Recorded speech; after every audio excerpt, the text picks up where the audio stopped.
मतलब मेरी फैमिली है, मेरा भाई है, वो मैकेनिकल इंजीनियर था, वो भी आज की तारीख में वो मैनुअल टेस्टर है। उसके पास मतलब एक नॉर्मल डेवलपर से ज्यादा सैलरी है, 2 टाइम्स बेटर सैलरी। टीसीएस को नहीं चाहिए certification, they don't even care. India में आईएसटी की वैल्यू नहीं है क्योंकि इनको पता ही नहीं आईएसटी की भी क्या है। प्रोडक्शन में फेलियर आते हैं, हम क्यूए को ढूंढते हैं कैसे छूट गया। डेवलपर को कोई नहीं बोलता तूने क्या इंप्लीमेंट किया। आपको अभी करंट जॉब मार्केट कैसा लग रहा है? आपको लग रहा है रिसेशन है, जॉब ओपनिंग्स कम है अभी? जब हम उतर जाते हैं जहाज से नीचे तो वहां पे 10-15 बंदे घूमते रहते हैं, जहाज को चेक करते रहते हैं। उनको कभी हमने थैंक यू बोला है? नहीं। क्योंकि वो क्यूए हैं। Thankless job. अगर आपको चैलेंजेस पसंद है तो you are welcomed in testing. अगर आपको लग रहा है कि नहीं चैलेंजेस पसंद नहीं है तो यार आप डेवलपमेंट भी कर सकते हो। तो ये आईएससी की भी सर्टिफिकेशन आपको क्या लगता है, एक फ्रेशर्स को या फिर कोई नॉन आईटी में है तो उसको इजी कर लेगा सॉफ्टवेयर टेस्टिंग में एंट्री होने के लिए? तो रिसेशन आते हैं, आते रहेंगे। एज फार एज आपकी प्रोफाइल क्रिटिकल है, स्ट्रांग है, आप सेफ हो। कि क्यूए एक ऐसी प्रैक्टिस है जहां पे हमको रिकॉग्नाइज नहीं किया जाता। You can not replace QA by anything. कि इतनी अपॉर्चुनिटीज किसी को पता ही नहीं है कि टेस्टिंग में ये सारे ऑप्शंस हैं भी कि नहीं। कि आप ऐसी डिपेंडेंसी कंपनी पे क्रिएट करो कि कंपनी बोले इसको निकाला तो कंपनी बंद हो जाएगी मेरे भाई। तो QA as a career will always be there. तो नीरज, अगर किसी फ्रेशर को सॉफ्टवेयर टेस्टिंग में आना है तो वो सॉफ्टवेयर टेस्टिंग के बारे में कहाँ से सीख सकता है फिर? कोई भी ऐसा प्रोडक्ट आप यूज कर रहे हो जिसका कस्टमर केयर आज तक आपने कॉल नहीं किया, आपको पता ही नहीं सा कस्टमर केयर नंबर कहाँ है, तो आपको एक क्यूए को थैंक करना चाहिए। मुझे सॉफ्टवेयर टेस्टर बनना है तो क्या क्या स्किल्स रिक्वायर्ड है मेरे में? कंपनी से कुछ लोगों को फायर किया गया। कुछ लोग कौन थे? ये वो लोग थे जो अपग्रेड नहीं करना चाहते थे। और ना ही हम प्रोडक्ट को ब्रेक करते हैं। आप ब्रेक कर कैसे रहे हो मुझे बता दो। कि मैं मैनुअल टेस्टर बन के अपनी जर्नी को आगे बढ़ा लूंगा तो sorry, human minds can not be replace by a machine.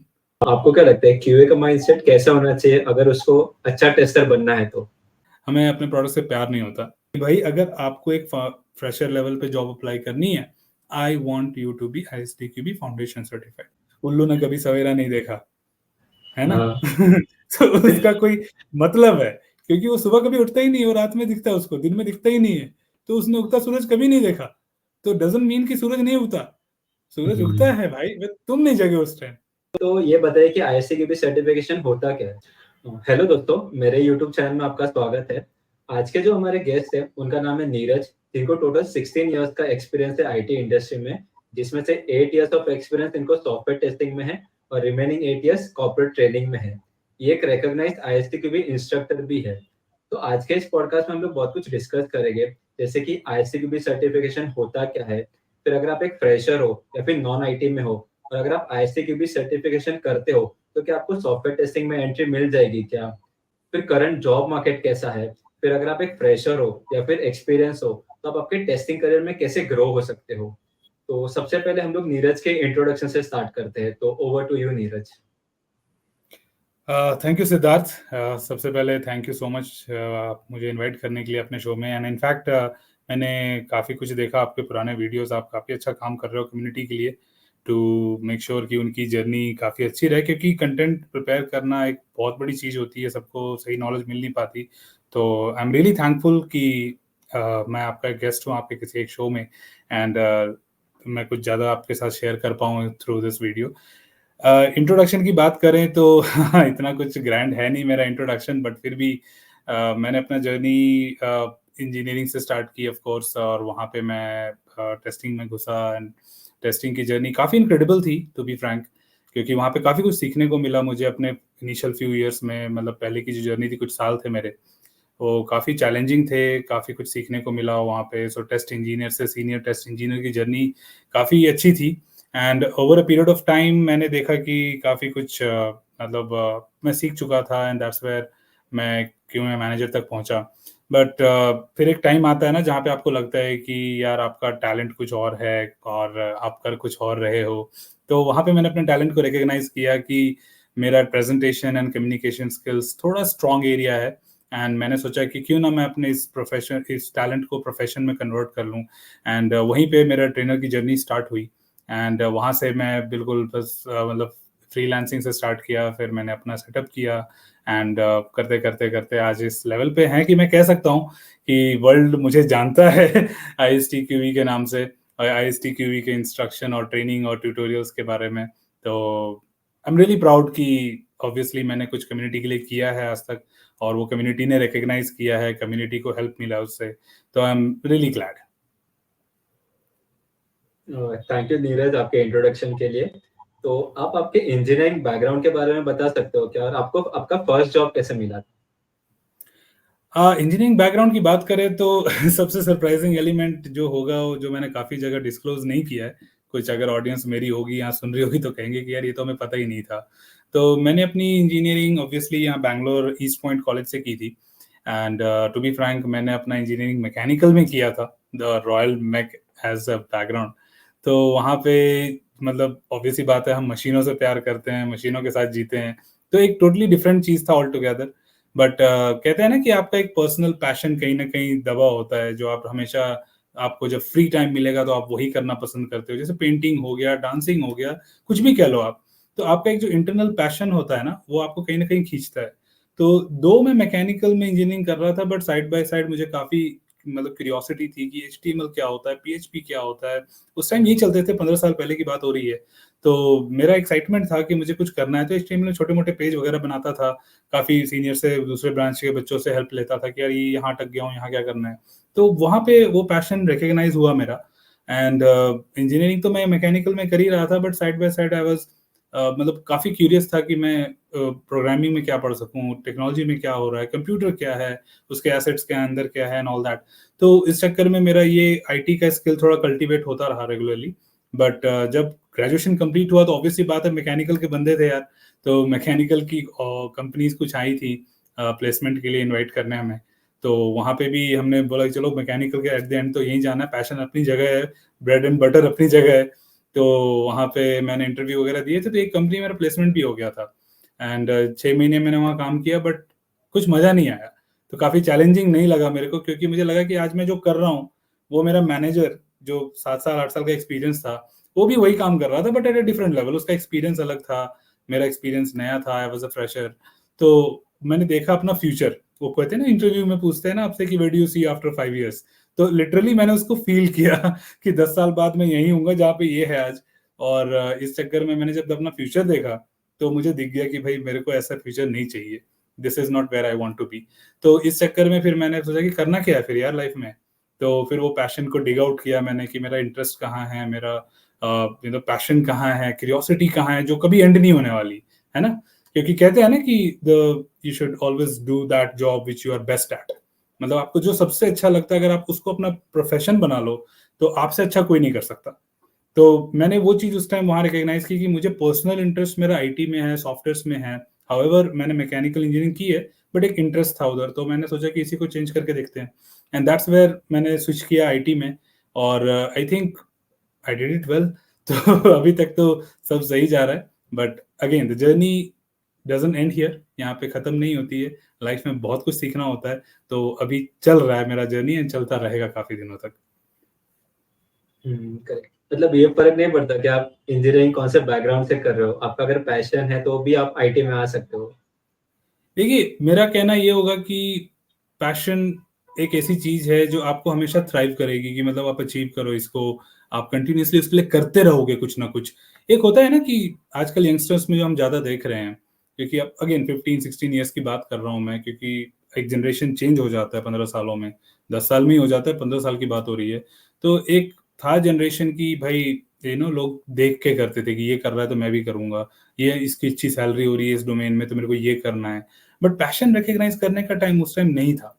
आज क्या है कि लोग, ट्रेंड है कि भाई ये कर रहा है तो हम भी ये करेंगे। जैसे आप इंस्टा उठा लो, फेसबुक उठा लो, यूट्यूब उठा लो, लोग एक ट्रेंड पकड़ते हैं कि ये कर रहा है मैं भी करता हूँ, शायद मैं पॉपुलर हो जाऊं। नहीं, ऐसे वर्कआउट नहीं होगा।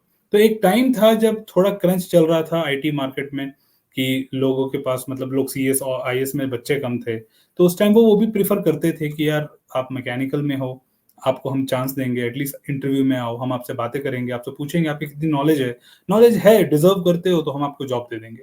बट अब इतना कंपटीशन इतना हाई हो गया इन 15 सालों में, कि अगर मैं CS को ही उठाता हूँ तो इतना बड़ा क्राउड पेंडिंग पड़ा है जॉब के लिए, या फिर जितने अनएम्प्लॉयमेंट हो रही है, या फिर जिनको जॉब नहीं मिल रही है। तो वो उस चक्कर में थोड़े नॉन ब्रांचेस वालों को थोड़ा लो प्रायोरिटी हो गया है। तो इसको मैं ये एज ए एडवाइस नहीं कहूंगा कि यार मेरी एक स्टोरी है बैकग्राउंड में, तो आप उसको एक मोटिव लेके चलो कि मैं मैकेनिकल का हूँ, मैं इलेक्ट्रिकल का हूँ, तो मुझे भी आईटी में आराम से मिल जाएगा, बट आसान नहीं होगा अब। ठीक है, तो वो अपॉर्चुनिटीज मिलना, क्योंकि अब कट ऑफ आते हैं और क्वालिफिकेशन क्राइटेरिया आता है, सबसे इंपॉर्टेंट चीज जो पहले लिखा होता है जेडी में, और बंदा अप्लाई ही नहीं कर सकता, और अप्लाई भी करता है तो उसका एप्लीकेशन रिजेक्ट हो जाती है कि भाई हमने लिखा हुआ है क्लियरली हमें सीएस आईएएस का बंदा चाहिए या आईटी का बंदा चाहिए जो क्वालिफिकेशन है, तो आप क्यों अप्लाई कर रहे हो इसको।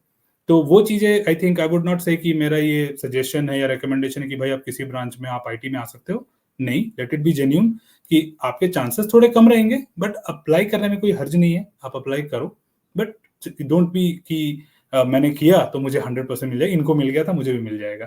तो वो चीज मैं क्लियर कहूंगा कि इट मैटर्स, आज की तारीख में इट मैटर्स कि आपका बैकग्राउंड क्या है, बट अगर आप पैशनेट हो, आप रियली कुछ बड़ा कर रहे हो अपनी लाइफ में, तो market is not closed, those who are passionate about it. क्योंकि टैलेंट तो कंपनियां भी ढूंढती है ना, मुझे एक्स्ट्राऑर्डिनरी बंदा चाहिए, ये भी एक साइड बाय साइड डेवलप हो रहा है कंपनीज के अंदर कि यार अब मुझे बुकवॉर्म नहीं चाहिए कि जो 90% ला रहे हैं 95% ला रहे हैं उनको नहीं उठाना है मेरे को ब्लाइंडली, मुझे उनको उठाना है जो कुछ करेंगे मेरी कंपनी में आने के बाद। सो स्टार्टअप का जमाना आ गया एंड ऑल दैट, तो वहां पे लोग पैशनेट लोगों को ढूंढ रहे हैं, तो everything is possible given that you have done something for your goal और एम। करेक्ट।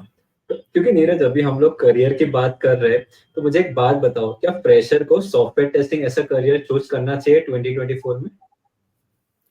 क्यों नहीं यार, आई थिंक इसके लिए तो मैं बहुत बोल्ड रहूंगा कि सॉफ्टवेयर टेस्टिंग को, पहली बात तो ये सवाल होना ही नहीं चाहिए हमारे दिमाग में कि मैं चूज करूं या ना करूं।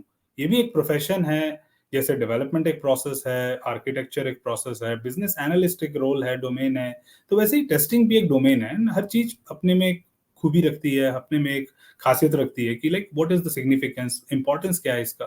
आप उसको नहीं समझते और तब आप कहते हो कि यार मैं डेवलपर बनना चाहता हूँ या फिर testing is not really good, तो ये गलत अजम्पशन है सबसे पहली बात। क्योंकि हर एक डोमेन की एक एक्सपर्टीज होती है, हर एक डोमेन का एक डिमांड होता है जो आपको पूरी करनी होती है। तो टेस्टिंग को पहली बात तो आई डोंट नो कि मार्केट में इतना अलग अलग टाइप का अजम्पशन क्यों चल रहा है, क्योंकि अब तो कम हो गया काफी, टू बी फ्रैंक। 5 साल पहले एक था एक अजम्पशन कि testing is not a career, या फिर टेस्टिंग में क्यों जाऊं जब डेवलपमेंट मेरे पास है, तो या मैं डेवलपर क्यों ना बनूं। तो ये एक था थ्योरी, 5 साल पहले की बात कर रहा हूं मैं। आज आई थिंक जो यंगस्टर्स हैं, जो फ्रेशर्स हैं, वो काफी ब्रॉड माइंडेड हैं, उनको समझ में आ रहा है, क्योंकि उस टाइम अवेयरनेस भी कम थी क्यूए की, और लोग इल्यूजन्स क्रिएट करते थे, कहते थे यार हमारा काम सिर्फ बग ढूंढना है और हम और कुछ नहीं करते, हम बैठे रहते हैं। लोग खुद बताते थे गलत चीजें, तभी लोगों के ऊपर इंप्रेशन गलत बनता था। और आज का बंदा, आज जो हम, अगर आप लिंक्डइन उठा लो, यूट्यूब उठा लो, या और भी कोई पैसे प्लेटफॉर्म उठा लो, एजुकेशन वाले ब्लॉग स्पॉट्स उठा लो, तो आप देखोगे कि क्यूए कम्युनिटी में कितना ज्यादा काम हो रहा है, कितनी ज्यादा अवेयरनेस फैल रही है, कितने ज्यादा लोग कंटेंट क्रिएट करके बताना चाह रहे हैं कि भाई QA is not an easy job, ये सबके लिए आसान नहीं है। आपको आओगे तो बहुत कुछ सीखना है, और बग ढूंढना इतना आसान नहीं है। अगर आप बोल रहे हो सिंगल लाइन में कि इट्स एन ईजी जॉब, तो गलत है, गलत है। तो यस, अगर आपको चैलेंजेस पसंद है तो you are welcomed in testing. अगर आपको लग रहा है कि नहीं चैलेंजेस पसंद नहीं है, तो यार आप डेवलपमेंट भी कर सकते हो। तो फ्रेशर्स को तो मैं एडमायर करूंगा कि भाई आपके लिए बहुत बड़ा करियर पाथ ओपन है, आप क्यूए में आओ, चैलेंजेस एक्सेप्ट करो और चैलेंजेस को अचीव करो, गोल्स को अचीव करो, एंड ये it's not an easy job, that is my final statement here.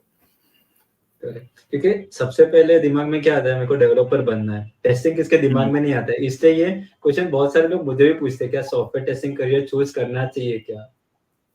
नहीं, देखिए, अगर दो चीजें हो जाती हैं कि मेरा करियर जर्नी ग्रोथ कहाँ तक जाएगा, ठीक है, assumptions करेक्ट हैं, कोई भी एक, मतलब एक फ्रेशर के दिमाग में ये सवाल आना नॉर्मल है, क्योंकि उन्होंने सुना ही ऐसा इसके बारे में, उन्होंने राइट मैसेज उनको मिला ही नहीं है, टू बी फ्रैंक।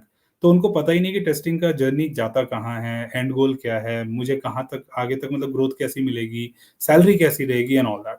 अब मैं आपको अपनी घर का एग्जाम्पल दे देता हूँ, जनरली मैं डिस्कस नहीं करता अपनी पर्सनल मैटर्स, बट एक जेनरिक एग्जांपल दे देता हूँ, क्योंकि बाहर की बात छोड़ो, आप बाहर तो कोई भी कहेगा कि यार कुछ भी बोल रहे होंगे, अपने घर की बात कर रहा हूँ। हम, मतलब मेरी फैमिली है, मेरा भाई है, छोटा भाई, वो खुद मैकेनिकल इंजीनियर था, वो भी influence by me of course, वो भी आईटी में आ गया। और टू बी फ्रैंक, आज की तारीख में वो मैनुअल टेस्टर है with 9 years of experience, 10 years of experience, and trust me, he is claiming उसके पास, मतलब एक नॉर्मल डेवलपर से ज्यादा सैलरी है, 2 times बेटर सैलरी। अब आप कहोगे कि यार ये हो सकता है इंटरव्यू में है, पॉडकास्ट में है, तो ऐसे ही बोल रहे होंगे।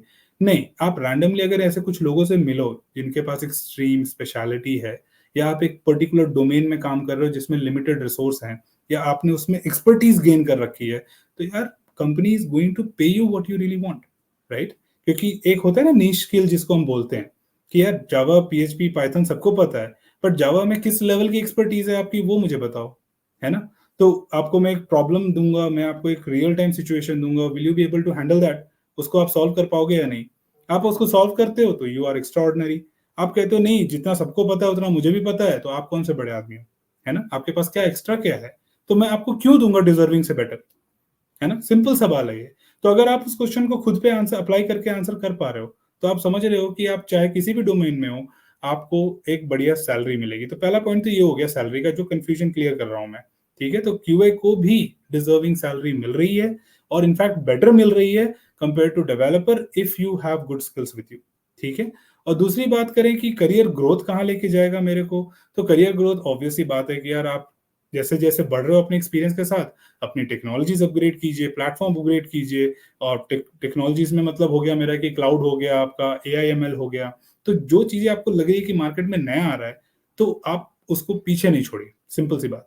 ठीक है ना? आप अगर आपने कहे कि मैंने जावा पढ़ लिया, मैं जावा में पूरी जिंदगी बिता दूंगा, तो ऑब्वियस सी बात है over a period of time आप सैचुरेट हो जाएंगे। कंपनी भी कहेगी यार इससे ज्यादा ये जानता ही नहीं है, तो मैं आपकी सैलरी इंक्रीमेंट क्यों करूंगा? और आप भी कहोगे यार जॉब सिक्योर्ड है, तो मैं स्विच नहीं करूंगा। बट आपके पास नॉलेज होगी तो आप कहोगे मैं अभी छोड़ रहा हूँ, दूसरी जगह मेरे को 30% हाइक मिल रहा है। Make sense, right? क्योंकि ये हम करते हैं, और हम यही मार्केट में क्रिएट करते हैं एज एन अवेयरनेस। तो जितना हम ग्रोथ करके दिखाएंगे दूसरों को, तभी उनको लगता है कि यार हाँ, क्यूए में अगर ये बंदा कमा सकता है तो मैं क्यों नहीं। तो ऐसे करते करते आप टेस्ट मैनेजर में जाओगे, फिर टेस्ट मैनेजर में जेनरिक एप्लीकेशंस को छोड़ के अगर आप स्पेशलिस्ट पकड़ते हो, जैसे कि ऑटोमोटिव में घुस गए आप, या फिर आप किसी मेडिकल इलेक्ट्रॉनिक्स में घुस गए आप, जहाँ डिमांड है ऐसे लोगों की, या फिर एविएशन में घुस गए आप, AI में घुस गए आप, ML में घुस गए आप, तो ऑब्वियस ही बात है ये सब नीश स्किल्स हैं अभी, और डिमांडिंग है। तो उसमें आपने फिर सोचा कि चलो यार मैं फंक्शनल ऑटोमेशन में पढ़ा हुआ था इतने सालों से, let me try some non functional. तो आप यूजेबिलिटी में घुस गए, सिक्योरिटी में घुस गए, आप परफॉर्मेंस में घुस गए। अब इतना तो सबको पता है यार कि परफॉर्मेंस टेस्टर की सैलरी फंक्शनल टेस्टर से ज्यादा होगी, है कि नहीं? और क्यों? क्योंकि ये बंदा कॉम्बिनेशन ऑफ थ्री है, ये डेवलपर भी है, डिजाइनर भी है, टेस्टर भी है। तो ऑब्वियसली 3 टाइम सैलरी होगी डेवलपर से। तो ये तो सिंपल कैलकुलेशन है ना। तो सैलरी की करेक्ट। प्रॉब्लम भी सॉल्व हो गई आपकी। तो ये दोनों चीजें क्लियर हो गई, एक तो सैलरी है, एक आपका करियर गोल है। तो आपको अपग्रेड करते रहना है। ये नहीं कि आज मैंने फंडामेंटल ऑफ टेस्टिंग पढ़ लिया और यहाँ से मैं अटका हुआ हूँ, उसी को पकड़ के चल रहा हूँ 10 साल तक। तो वो एग्जाम्पल भी है मार्केट में, जहाँ 10 साल लोग एक ही काम कर रहे हैं और उनकी सैलरी अटकी हुई है, और वो बाहर एक नेगेटिव इंप्रेशन क्रिएट करते हैं। But I don't think that works, because I met people, काफी लोगों से मिला हूं मैं, जो बोलते हैं कि नहीं, हमने स्विच किया, हमने अपग्रेड किया अपने आप को हर बार, और हम ग्रोथ करते जा रहे हैं, एंड आगे भी करूंगा मैं। एंड दैट्स वेयर हमारा सैलरी, मतलब salary is not an issue, and career path is not an issue. तो डिमांडिंग बंदों की डिमांड हमेशा रहेगी। तो नीरज, अगर किसी फ्रेशर को सॉफ्टवेयर टेस्टिंग में आना है, तो वो सॉफ्टवेयर टेस्टिंग के बारे में कहाँ से सीख सकता है फिर? देखिए, आज की तारीख में आई डोंट थिंक कोई प्रॉब्लम होनी चाहिए किसी को कुछ सीखने के लिए। क्योंकि सबसे पहली चीज तो ये कि एक टाइम था 10 साल पहले कि कंटेंट ढूंढने के लिए या एक अच्छा इंस्ट्रक्टर ढूंढने के लिए काफी मशक्कत लगती थी, काफी मेहनत लगती थी, और वो भी फिर भी at the end of the day कहीं ना कहीं कमी रह जाती थी। And very rarely you get the right mentor and right resource for it. आज की तारीख में आपके पास काफी कुछ है। आपके पास डिजिटल कंटेंट्स हैं, डिजिटल प्लेटफॉर्म्स है, एंड ग्रेट इंस्ट्रक्टर्स हैं। ठीक है। तो कंटेंट आप चाहे तो कहीं से भी उठा सकते हो। आप एक क्वालिफाइड इंस्ट्रक्टर से ट्रेनिंग ले सकते हो, या फिर एक अच्छे इंस्टीट्यूट, रेप्यूटेड इंस्टीट्यूट से प्रॉपर कोर्स ले सकते हो, या फिर ऑनलाइन पोर्टल्स हैं जैसे यूट्यूब हो गया, यूडमी हो गया। आप वहां से भी अच्छे से, मतलब जो गुड रेटेड कोर्स हैं जिसके बारे में लोग बात कर रहे हैं कि 5 स्टार है यार, इसको कोर्स का आप उठा लो, तो वहां से आप भी कर सकते हो। टू बी फ्रैंक, टेस्टिंग आजकल फंडामेंटली कॉलेजेस में, यूनिवर्सिटीज में पढ़ाया जा रहा है। तो 6 सेमेस्टर 5th सेमेस्टर से स्टार्ट हो रहा है। तो ऐसा नहीं है कि उनको फंडामेंटल नहीं पता है। अगर आप एक CS, IT, IS, information science background से बिलोंग करते हैं, तो आपको आधे से ज्यादा फंडामेंटल ऑफ टेस्टिंग ऑलरेडी पता है। आपको बस नरिश करना है कि रियल वर्ल्ड में क्या हो रहा है और बुक में कितना हमें बताया गया है ना? तो उसके लिए आप एक सिंपल सा किसी भी इंस्टीट्यूट में कोई कोर्स कर सकते हो, या फिर एक फॉर्मल यू नो किसी यूडेमी का कोर्स उठा लो, या किसी एक अच्छे इंस्ट्रक्टर से बातें करके आपको लगता है कि हाँ this is where I am syncing with him, तो वहाँ पे आप उनसे एक पर्सनल कोर्स भी ले सकते हो 1-on-1 पे कि भाई मुझे ये बस ये सीखना है कि ये चीज़ें इंप्लीमेंट कैसे हो रही है रियल वर्ल्ड में। तो सबसे पहली पॉइंट तो ये है कि आपकी थ्योरी और रियल वर्ल्ड थोड़ा डिफरेंट है ऑफ कोर्स, तो आपको उसको कनेक्ट करना पड़ेगा एक as a fresher in order to start your journey. कहाँ से पढ़ना है, कंटेंट आपको ऑनलाइन मिल जाएगा, और नहीं तो आप even you looking forward to add some more value, अगर आपको अपनी प्रोफाइल में कुछ एक्स्ट्रा वैल्यू ऐड करनी है तो आप उसको एक सर्टिफिकेशन भी ऐड कर सकते हो जो रिकग्निशन हो जाएगी आपकी प्रोफाइल के लिए। तो हाँ, कहने का मतलब जैसे कि आज की तारीख में टेस्टर सिर्फ टेस्टिंग नहीं कर रहा है, उसके साथ प्रोग्रामिंग भी है, डिजाइन भी है, एंड काफी चीजें हैं जो उसके नॉलेज में होनी चाहिए। तो आप चाहो तो डेवऑप्स में कुछ सर्टिफिकेशन कर लो, टेस्टिंग में पर्टिकुलरली आईएसटी की भी सर्टिफिकेशंस आप कर सकते हैं, या फिर आप जावा पाइथन पे काम करने वाले हैं एज अ टेस्टर तो आप जावा पाइथन के सर्टिफिकेशंस ले लो। तो ऐसे काफी सारे सर्टिफिकेशंस है जो ऐड ऑन हो जाएंगे आपकी प्रोफाइल में, जिसमें आपको काफी हेल्प मिलेगी मार्केट में compete करने के लिए with respect to other candidates. तो नॉलेज तो एक चीज हो गई, आप पढ़ लोगे इंस्टीट्यूट से, अच्छे मेंटर से एंड ऑल दैट, और उसके कंटेंट के प्लेटफॉर्म भरे पड़े हैं यार आज की तारीख में। आज तो एआई भी बना के दे रहा है आपको सब कुछ जो भी चाहिए, आपने बस एक क्वेश्चन टाइप करना है, उठ के लैपटॉप पे जाके खाली टाइप करना है कि मुझे सीखना क्या है, और टेक्नोलॉजी आपको सब कुछ बता के देगी एक बेस्ट वे में, ठीक है। और दूसरा है add some value to your profile, अपनी सर्टिफिकेशंस एक दो ऐड कर लो और काफी कुछ मतलब आपका वैल्यू बढ़ जाएगी मार्केट में, and then you can look forward to it. Neeraj, क्योंकि आपने अभी आईएससी की भी सर्टिफिकेशन की बात की और आप एक रिकॉग्नाइज्ड आईएससी के भी इंस्ट्रक्टर भी है, तो पहले तो ये बताइए कि आईएससी की भी सर्टिफिकेशन होता क्या है? सी ISTQB का फुल फॉर्म है international software testing qualification board. तो नाम से ही आपको समझ में आ गया होगा कि ये इंटरनेशनली रिकग्नाइज्ड सर्टिफिकेशन है फॉर सॉफ्टवेयर टेस्टिंग। तो बेसिकली हुआ क्या कि एक टाइम था 25-30 साल पहले जब हर चीज के लिए सर्टिफिकेशन होते थे, जैसे जावा का था ओरेकल की तरफ से, और प्लेटफॉर्म था माइक्रोसॉफ्ट था तो माइक्रोसॉफ्ट के सर्टिफिकेशंस थे, तो जो टूल का वेंडर था, जो ओनर था, उसके पास सर्टिफिकेशंस थे उस टूल के। तो टेस्टर्स के लिए एज सच कोई सर्टिफिकेशन था नहीं। तो ISTQB as a non profit organisation based out of Belgium, ये लोग आगे आए, they formed a committee and they said कि चलो एक सर्टिफिकेशन बनाते हैं जो सिर्फ टेस्टर के लिए एक्सक्लूसिवली होगा, ऐसा कोई टेक्नोलॉजी नहीं, ऐसा कोई प्लेटफॉर्म नहीं, लैंग्वेज नहीं, but just about testing practices. तो उन्होंने एक सर्टिफिकेशन बनाया जिसको हमने नाम दिया ISTQB फाउंडेशन। तो ये फाउंडेशन सर्टिफिकेशन जो था बिल्कुल फंडामेंटल पे बात करता है कि टेस्ट प्रोसेस क्या होता है, टेस्ट टेक्निक्स क्या होती हैं, डिफरेंट टाइप्स ऑफ टेस्टिंग क्या होती है, लाइक स्टैटिक, डायनामिक, डिफेक्ट क्या होता है, फेलियर क्या होता है। तो हर चीज की डेफिनेशन दी, ग्राउंड लेवल पे डेफिनेशन किया कि टेस्ट डिजाइन, टेस्ट एग्जीक्यूशन, ये सब क्या होता है, एंड वहां पे एक सर्टिफिकेशन उन्होंने डिफाइन किया। क्यों? क्योंकि testers just like that may not be so efficient. एक टेस्टर अपना प्रोफिशिएंसी दिखाने के लिए कुछ तो डिफरेंट करेगा ना, तो वो डिफरेंट सर्टिफिकेशन के थ्रू वो कर रहा था। हाँ, there are few things which are very generic, उसका एक रीजन है। कुछ लोग कहेंगे कि यार ISTQB सर्टिफिकेशन को हम सपोर्ट नहीं करते, ठीक है। और क्यों कहेंगे? क्योंकि ऑब्वियसली ये इंडस्ट्री स्पेसिफिक नहीं है और डोमेन स्पेसिफिक नहीं है, ये जेनरिक है ना। जेनरिक क्यों है? क्योंकि ऑब्वियसली एक टाइम पे एक बंदा एक ही कम्युनिटी की बात कर सकता है, एक टाइम पे एक बंदा एक कंपनी के बारे में बात कर सकता है या एक डोमेन के बारे में बात कर सकता है। अगर मैं अभी ऑटोमोटिव बात करूं तो मैं ऑटोमोटिव स्टैंडर्ड्स के बारे में डिस्कस करूंगा, ना कि बैंकिंग। तो ISTQB जब एक सबसे बड़ा ऑडियंस लेके चल रहा है वर्ल्ड वाइड कि मैं एक फंडामेंटली टेस्टर्स को सर्टिफाई कर रहा हूं, तो how can I be specific कि विप्रो के स्टैंडर्ड्स क्या है, इन्फोसिस के स्टैंडर्ड्स क्या है, IBM के स्टैंडर्ड्स क्या है? मैं नहीं कर सकता बात तीनों की। और अगर मैंने इन तीनों की बात की तो TCS बुरा मान जाएगा, TCS कहेगा मेरे बारे में क्यों नहीं बोला तुमने। तो हम इस कंट्रोवर्सी में नहीं पढ़ना चाहते थे, and that is where ISTQB created a generic syllabus. बोला कि देख भाई, मैं आपको ये नहीं बता रहा कि कंपनी में हो क्या रहा है, मैं आपको ये बता रहा हूँ कि चल क्या रहा है वर्ल्ड में, और ये चीज आपकी कंपनी में हो रही होगी। तो हमने बात की रेट्रोस्पेक्टिव के बारे में, हमने बात की एग्जीक्यूशन में क्या होता है। हमने ये नहीं बोला कि कॉन्टिनेंटल में एग्जीक्यूशन कैसे होता है, उनके टेस्ट लॉग में क्या लिखा जाता है। हमने ये नहीं बोला मर्सिडीज उससे डिफरेंट कैसे है। हमने बस ये बोला कि एग्जीक्यूशन में टेस्ट केसेस को एग्जीक्यूट करते हैं और उसमें ये डेटा होना जरूरी है, expected result, actual result, status वगैरह वगैरह। तो I think somewhere this certification aligns you कि भाई इंडस्ट्री डिमांड क्या कर रही है आपसे, ना कि ये कह रही है कि तुम अपने मर्सिडीज में अगर इंटरव्यू देने जा रहे हो तो मेरा सर्टिफिकेशन तुम्हारा काफी काम करेगा। नहीं, नोवेयर नोवेयर। आई थिंक ये इल्यूजन है काफी लोगों के दिमागों में कि IST QB से हमें कोई वैल्यू नहीं मिल रही, but to be frank IST QB आपका फाउंडेशन स्ट्रॉन्ग कर रहा है, ना कि आपको कंपनी के लिए प्रिपेयर कर रहा है, आपको टेस्टिंग वर्ल्ड के लिए प्रिपेयर कर रहा है, ना कि एक पर्टिकुलर कंपनी के लिए। ठीक है, तो IST QB certification adds that value. And एक और इंपॉर्टेंट चीज है मैं आप हाईलाइट करना चाहूंगा, जैसे आपने IST QB डिस्कशन स्टार्ट किया यहाँ पे, तो it's a recognition, internationally recognised. मतलब अगर आप IST QB सर्टिफाइड है तो आपकी सर्टिफिकेशन की वैल्यू वर्ल्ड वाइड है। मतलब ये नहीं कि मैं इंडिया में हूँ, मैंने सर्टिफिकेशन ली तो सिर्फ इंडिया में इसकी क्रेडिबिलिटी है। आप इंडिया में सर्टिफिकेशन लेके ऑस्ट्रेलिया में जॉब अप्लाई कर सकते हो, अमेरिका में कर सकते हो, यूरोप में किसी भी रीजन में कर सकते हो, क्योंकि ये international software testing qualification board है। ठीक है, तो आपके सारे सर्टिफिकेशंस इंटरनेशनली वैल्यूड हैं और रिकॉग्नाइज्ड हैं। ठीक है, दूसरी इंपॉर्टेंट चीज, कुछ कंट्रीज में ये already as a mandatory criteria बन चुका है, तो obviously they are not fools, पागल तो नहीं होंगे ना। तो ऑब्वियस ही बात है कि वो लोग कुछ सोच के इसको क्राइटेरिया बना रहे हैं कि भाई अगर आपको एक फ्रेशर लेवल पे जॉब अप्लाई करनी है, I want you to be IST QB foundation certified. And कुल मिला के 24 सर्टिफिकेशन है आज की तारीख में IST QB अंदर, जो स्पेशलिस्ट की भी बात करते हैं, अजाइल की भी बात करते हैं, मैनेजर लेवल तक सर्टिफिकेशन है।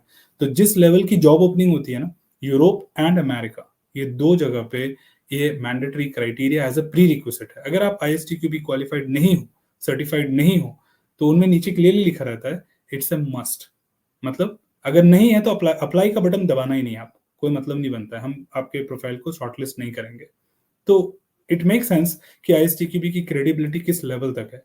और ये जो भी मैं स्टेटमेंट बता रहा हूँ ना, it's just not fictitious.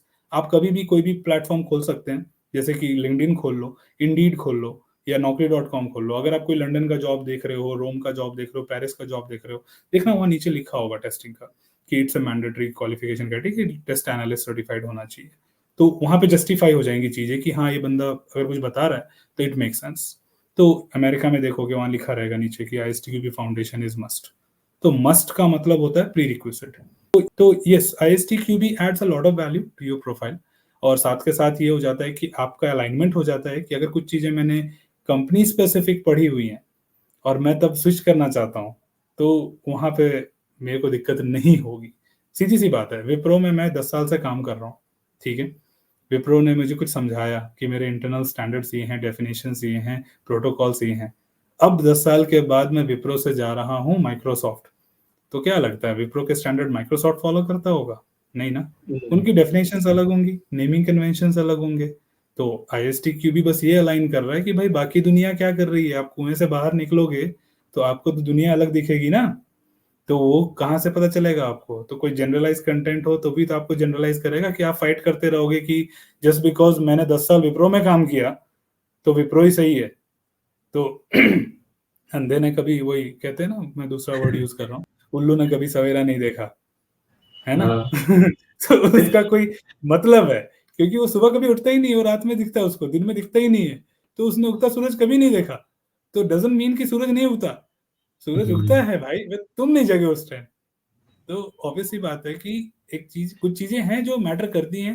And I think someone should, मतलब लोगों के दिमाग में ये होना चाहिए कि IST QB just as an added. अगर आप इसी चीज को दूसरी साइड से देखो कि अगर मैं टेस्टिंग प्रोफाइल लेके मार्केट में घूम रहा हूँ और मुझे कोई जॉब नहीं दे रहा, और वहीं कोई बोल देता है कि यार एक सर्टिफिकेशन ऐड कर ले, वो भी टेस्टिंग स्पेसिफिक, तो तेरी क्रेडिबिलिटी बढ़ जाएगी, और आपको इंटरव्यू कॉल्स आना शुरू हो जाते हैं कि अरे he certified, let me talk to him, अरे he certified, let me at least call for interview. तो इसको सिर्फ इंटरव्यू बुला के देखते हैं। और ऑब्वियसली बात है, आप सर्टिफाई ऐसे थोड़े हो गए, पढ़े होगा तभी तो वो होगा, क्योंकि IST QB में झोल नहीं चलता कि 10,000 भेज दिए मैंने, किसी ने पास कर दिया। कुछ हैं ऐसे बॉडीज थे जो डूब गए, करते थे ऐसा, बट IST QB ने आज तक नहीं किया, उनका ट्रैक रिकॉर्ड है। तो पैसे दे के पास नहीं हो सकते वहां पे, आपको सब कॉन्सेप्ट को समझना है, तभी आप आंसर कर पाओगे। तो वो चीज जो ऐड होगी प्रोफाइल में, तो ऑब्वियसली उसकी क्रेडिबिलिटी होगी, इंटरव्यू में भी आप आंसर करोगे, आपको पता होगे कि बेसिक चीजें हैं क्या। तो उस लेवल पे आप फ्रैंक भी फील करोगे इंटरव्यू में, आपको लगेगा कि हाँ मुझे पता है कुछ बिना काम किए भी। तो ऑब्वियसली एक at the other side interviewer क्या सोचता है, क्या एक्सपेक्ट करता है आपसे, कि आप कितना कुछ जानते हो। ऑब्वियसली बात है, आप फ्रेशर हो, मुझे नहीं पता कि काम कैसे होता है कंपनी में, तो मैं आपसे ये नहीं कहूंगा कि भाई ये प्रॉब्लम है मेरी, इसको सॉल्व करके दिखा। मैं बस ज्यादा से ज्यादा आपसे ये पूछ सकता हूँ कि इसका टेस्ट केसेस कैसे लिखोगे, है ना। मैं ये तो नहीं कहूंगा ना कि एग्जीक्यूशन में फेलियर आया क्यों आया, बग क्यों आया, डीबग करके दिखा या फिर रूट कॉज एनालिसिस करके दिखाओ, दैट्स स्टुपिडिटी।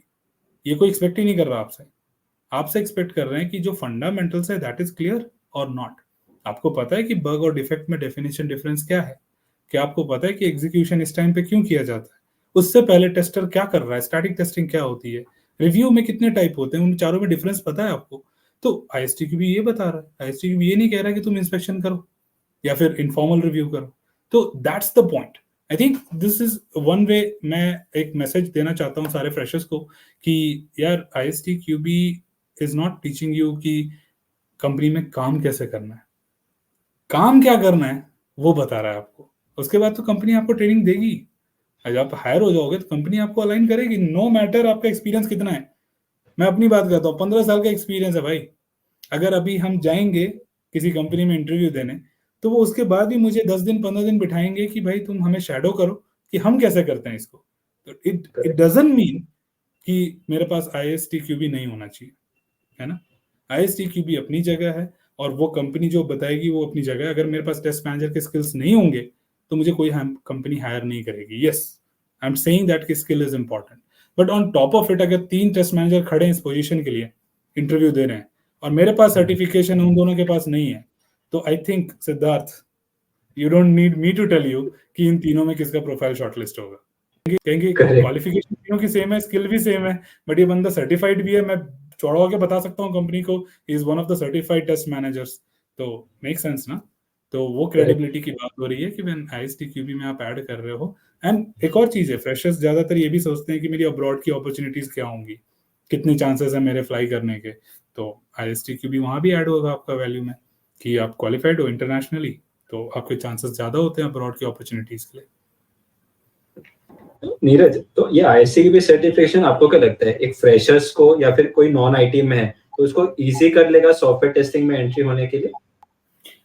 नहीं, सी आई थिंक अभी तक हमने जो डिस्कशन किया आईएसटी के बारे में, उसमें ये कहीं भी नहीं डिस्क्लोज हो रहा है कि ये आपका गेट पास है, ठीक है ना। मैं अभी भी इंसिस्ट करूंगा कि एक स्किल, एक नॉलेज अपनी जगह है। आईएसटी की भी सर्टिफिकेशन एक एडेड वैल्यू है, जैसा मैंने की कहा, इट्स एड ऑन। तो it's not a mandatory criteria such कि आपने अगर आईएसटी भी कर लिया तो आप चाहे नॉन आईटी बैकग्राउंड से आ रहे हो, मैं कंपनीज आपको ब्लाइंडली इनवाइट कर लेंगी या ब्लाइंडली हायर कर लेंगी। नॉलेज स्टिल मैटर्स, क्योंकि जो आपने सर्टिफिकेशन में पढ़ा है वो बेसिकली आपका नॉलेज बेस बन रहा है, ठीक है ना, कि सिर्फ आप एक रैंडम एग्जाम लिख रहे हो। तो नॉलेज बेस तो बना है, बट साथ के साथ अगर आपने कुछ प्रैक्टिकल चीजें देखी हैं तो वो मैटर करता है। आपने रियल वर्ल्ड का काम देखा है थोड़ा सा, जैसे कि अरे टेस्ट केसेस 4 महीने लिख लिए, एग्जीक्यूट करके देखा, पेन पॉइंट देखा कि क्या मिस हो गया, क्या नहीं हुआ, डिफेक्ट कैसे लिखते हैं। तो ये चीजें कुछ हैं जो हैंड्स ऑन आपको करने होंगे साथ के साथ, ठीक है। और बात करें आईटी वर्सेस नॉन आईटी की यहाँ पे, तो आईटी ऑब्वियसली चांसेस ज्यादा हैं। अगर आपके पास क्रेडिबिलिटी है, सर्टिफिकेशंस है, तो वैल्यू एडेड है as I told you, compete करने के लिए विद सिमिलर प्रोफाइल्स। तो जैसे कि 10 बंदे अप्लाई कर रहे हैं, उसमें एक बंदा सर्टिफाइड है, तो ऑब्वियसली प्रायोरिटी उसको मिले, क्योंकि चारों की क्वालिफिकेशन सेम है, कट ऑफ सेम है, मार्क्स भी सेम है। तो 9 को छोड़ के वो एक बंदे को उठाएगा कि इसको शॉर्टलिस्ट करते हैं, सर्टिफाइड भी है, मेरे लिए काम का है, क्योंकि मेरा प्रोजेक्ट बाहर का है। कहाँ का? यूरोप का है, यूएस का है, मेरा क्लाइंट वहां का है। तो मैं एज अ टीसीएस हायर कर रहा हूँ आपको, बट मेरा क्लाइंट तो बाहर का है ना। वो क्लाइंट बोलेगा मुझे सर्टिफाइड बंदे चाहिए, तो मैं तो सर्टिफाइड बंदे उठाऊंगा। टीसीएस को नहीं चाहिए सर्टिफिकेशन, दो don't even care. Let me tell you, इनमें से कोई ब्रांड है जो क्लियर केयर नहीं करता है इंडिया में। इंडिया में आईएसटी की वैल्यू नहीं है, क्योंकि इनको पता ही नहीं आईएसटी की भी क्या है। तो आप बाहर निकलो, आपको मालूम चलेगा आईएसटी की भी क्या है। तो वही, टू बी फ्रैंक, मैं वही काम कर रहा हूँ फिलहाल इंडिया के लिए, कि इंडिया में भी पता चलना चाहिए कि यार आईएसटी की भी वैल्यू है क्या, हम क्यों नहीं सर्टिफाई हो रहे हैं, हमारे टेस्टर्स क्यों सर्टिफिकेशन नहीं ले रहे हैं, उनकी क्रेडिबिलिटी क्या है। तो at the end of the day, जो मतलब नॉन आईटी वाले हैं, थोड़ी उनकी कॉल्स कम रहेंगी, qualification would be an added advantage for them as well, उनको भी प्रोफाइल में वैल्यू एडेड मिलेगा। बट ये है कि यार थोड़ा मार्केट थोड़ा कॉम्पिटिटिव होता जा रहा है, तो आपकी कॉल्स, इंटरव्यू शेड्यूल्स की फ्रीक्वेंसी थोड़ी कम रहेगी कंपेयर टू आईटी। तो ऐसा नहीं सोचना है कि अगर मैंने एक सर्टिफिकेशन कर लिया तो मेरी आईटी में जॉब पक्की है अगर मैं नॉन आईटी से हूँ तो। नहीं, आपको थोड़ा स्ट्रगल करना पड़ेगा। एंड ये भी नहीं कहूंगा मैं कि इजी होगा। काफी टाइम वेट भी करना पड़ सकता है, कभी कभी 6 महीने, कभी कभी 1 साल। 1 साल में एक ऐसी अपॉर्चुनिटी आएगी जहाँ पे वो बोलेंगे मैं किसी को भी इनवाइट कर रहा हूँ, आईटी हो या नॉन आईटी हो, तो वहां जाके आपको अपना शोकेस करना पड़ेगा, उस मौके को मिस नहीं करना है। आपको ये दिखा देना है कि मैं नॉन आईटी में होके भी आईटी के बारे में बहुत कुछ जानता हूँ, है ना? तो वो चीजें तो आई थिंक अपनी जगह पर हमेशा रहेंगी। ये नहीं है कि हम आपको चांस नहीं देंगे, चांसेस कम रहेंगे बट देंगे चांस, और उस चांस में आपको मिस नहीं करना है। आपको ये सब रिप्रेजेंट करना है अपने आप को कि मैं आईटी का ही बंदा हूँ। तो वहां पे वो टैलेंट को रिकॉग्नाइज करके ऑफर कर सकते हैं आराम से, but certification is not your gate pass to switch from non IT to IT. तो नीरज, अभी आपने स्किल्स के बारे में भी बात की, तो मुझे एक बात बताओ कि मुझे सॉफ्टवेयर टेस्टर बनना है तो क्या क्या स्किल्स रिक्वायर्ड है मेरे में?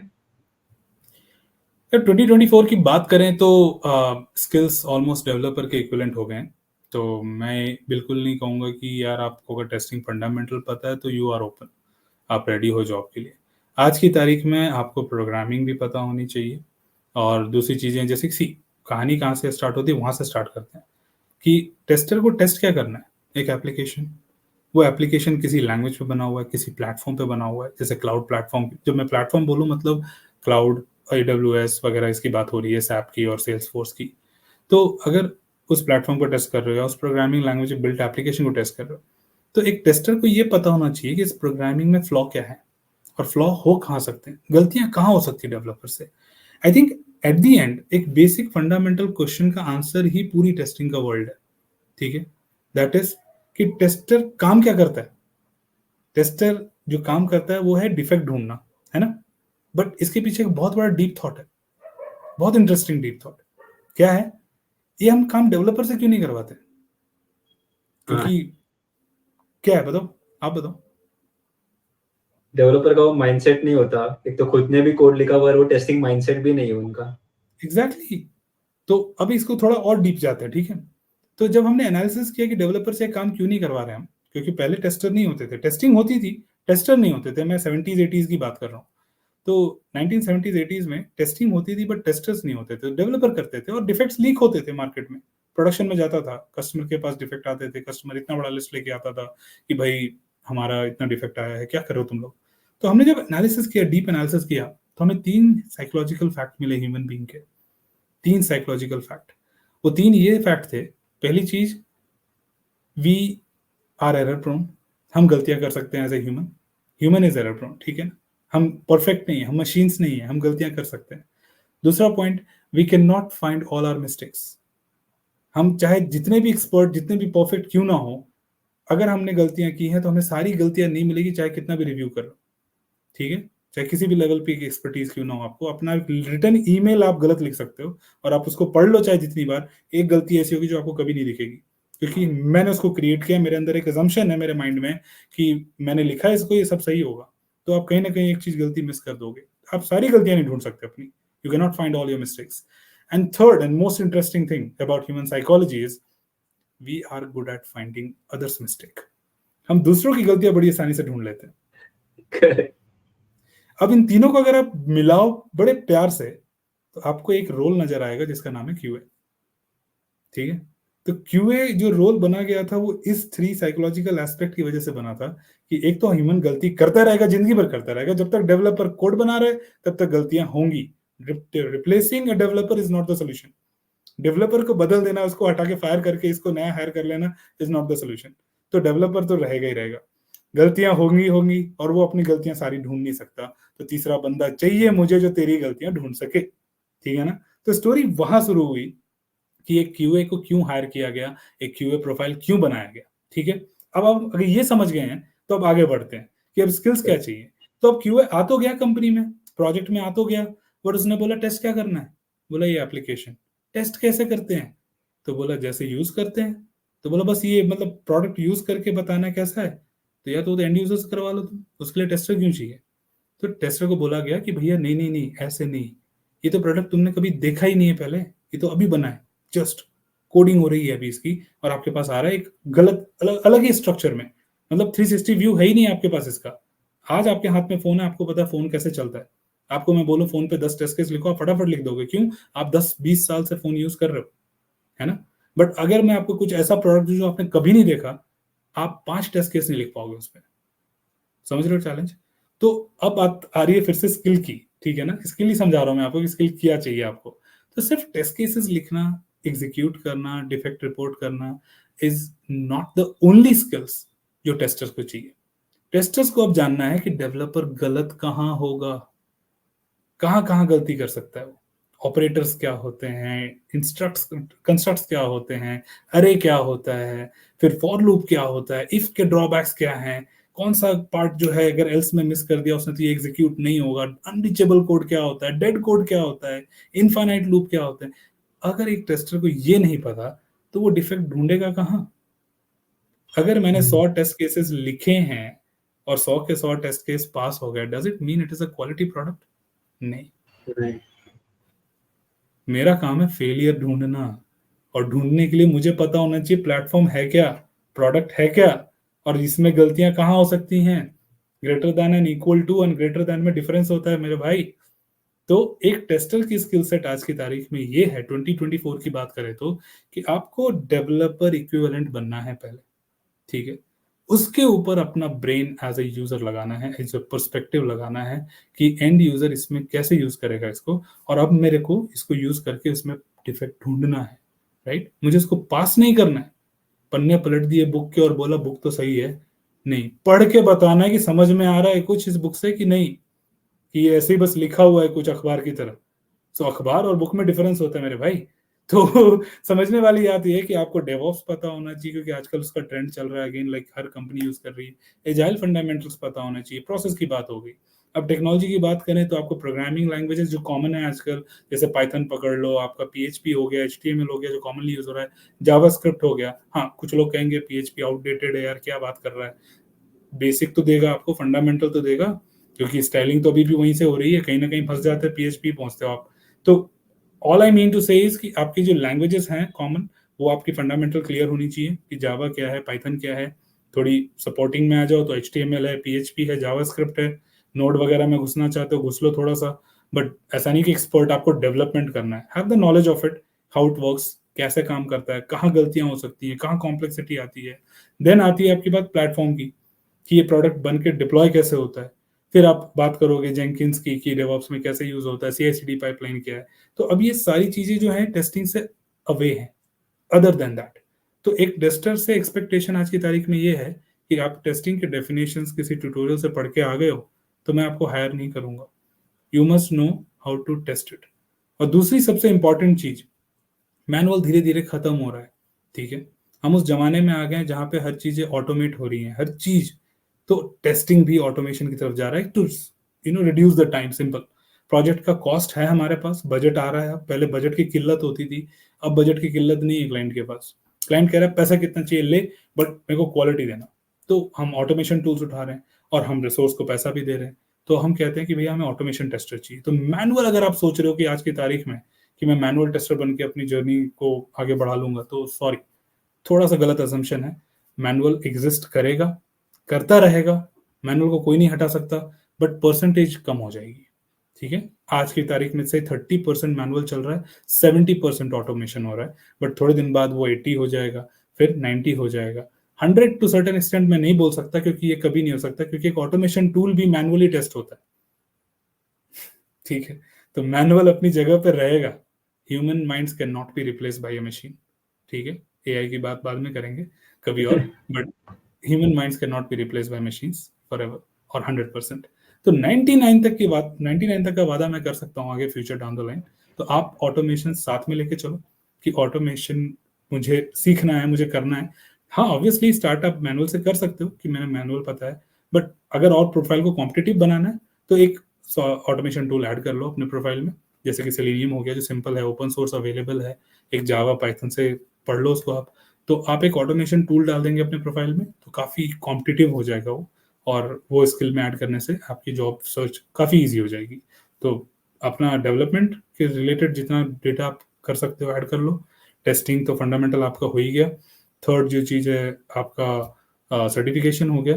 एंड फोर्थ आपका ये हो गया कि आपको ये पता है कि ये चीज़ एग्जीक्यूट कैसे हो रही, प्रोसेस के बारे में। तो वो सारी चीज़ें आप ऐड करके अगर बनाते हो तो इसको मैं कह सकता हूँ कि as a tester skill, that is automation, ठीक है। ऑटोमेशन भी ऐड कर लेना उसमें, तो वहाँ पे आपका पूरा एक प्रोफाइल रेडी हो जाता है to be job ready in the market today. तो नीरज, आपने माइंडसेट के बारे में भी बात की, तो आपको क्या लगता है क्यूए का माइंडसेट कैसा होना चाहिए अगर उसको अच्छा टेस्टर बनना है तो? माइंडसेट सबसे विकेट होना चाहिए। विकेट इसलिए बोलूंगा कि we don't love our products. सबसे इंपॉर्टेंट चीज, हमें अपने प्रोडक्ट से प्यार नहीं होता। एंड सिंपल सी चीज है कि अगर आप अपने प्रोडक्ट पे भरोसा करोगे तो आप उसको कभी टेस्ट नहीं कर सकते। वही गलतियां डेवलपर एज ए साइकोलॉजिकली कर रहे हैं कि उनको लगता है इसको मैंने बनाया है, इसमें गलती क्या हो सकती है। And equivalent to that of like having your own baby. अगर आपका बच्चा है तो आपको लगता है मेरा बच्चा गलत नहीं है, इसको मैंने पाला है, मैंने इसको बड़ा किया। आप उसमें कभी गलतियां ढूंढने की एक्सपेक्टेशन नहीं रखोगे।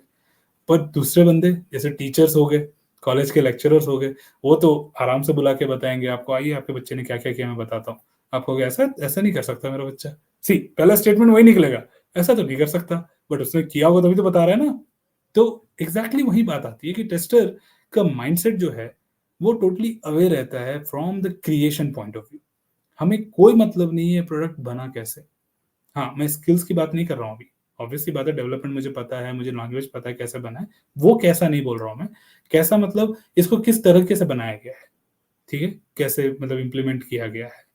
आई हैव अ प्रोडक्ट और मुझे सिर्फ उसको टेस्ट करना है, मुझे उसमें गलतियां निकालनी है।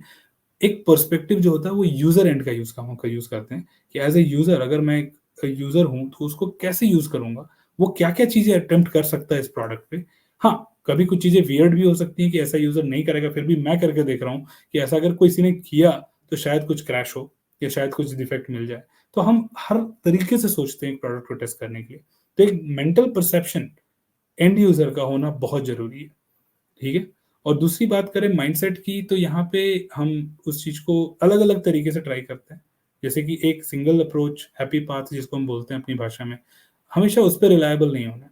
हमें ट्राई करना है कि हैप्पी पाथ छोड़ के और क्या हो सकता है। तो जितने नेगेटिव सिनेरियो होते हैं कि अगर मान लो ऐसा हुआ, व्हाट इफ कहते हैं ना, तो अदरवाइज, तो हम हर चीज को ट्राई करते हैं कि मान लो अगर यूजर ने ऐसा क्लिक किया तो क्या होगा, what if not the real way, not the normal way.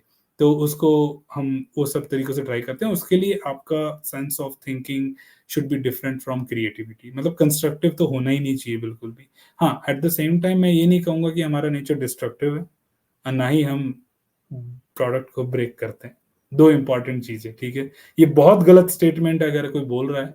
मतलब सिंपल सी बात है, आप ब्रेक कर कैसे रहे हो मुझे बता दो।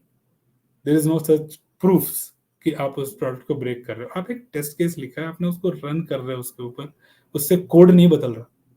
Testing doesn't change the code. तो आपने ब्रेक कैसे किया, आपने डिस्ट्रॉय कैसे किया, वो तो ऑलरेडी ब्रोकन है। हम सिर्फ बता रहे हैं आपको कि दिस इज ब्रोकन। तोड़ा तुमने ही है भाई, हमने नहीं।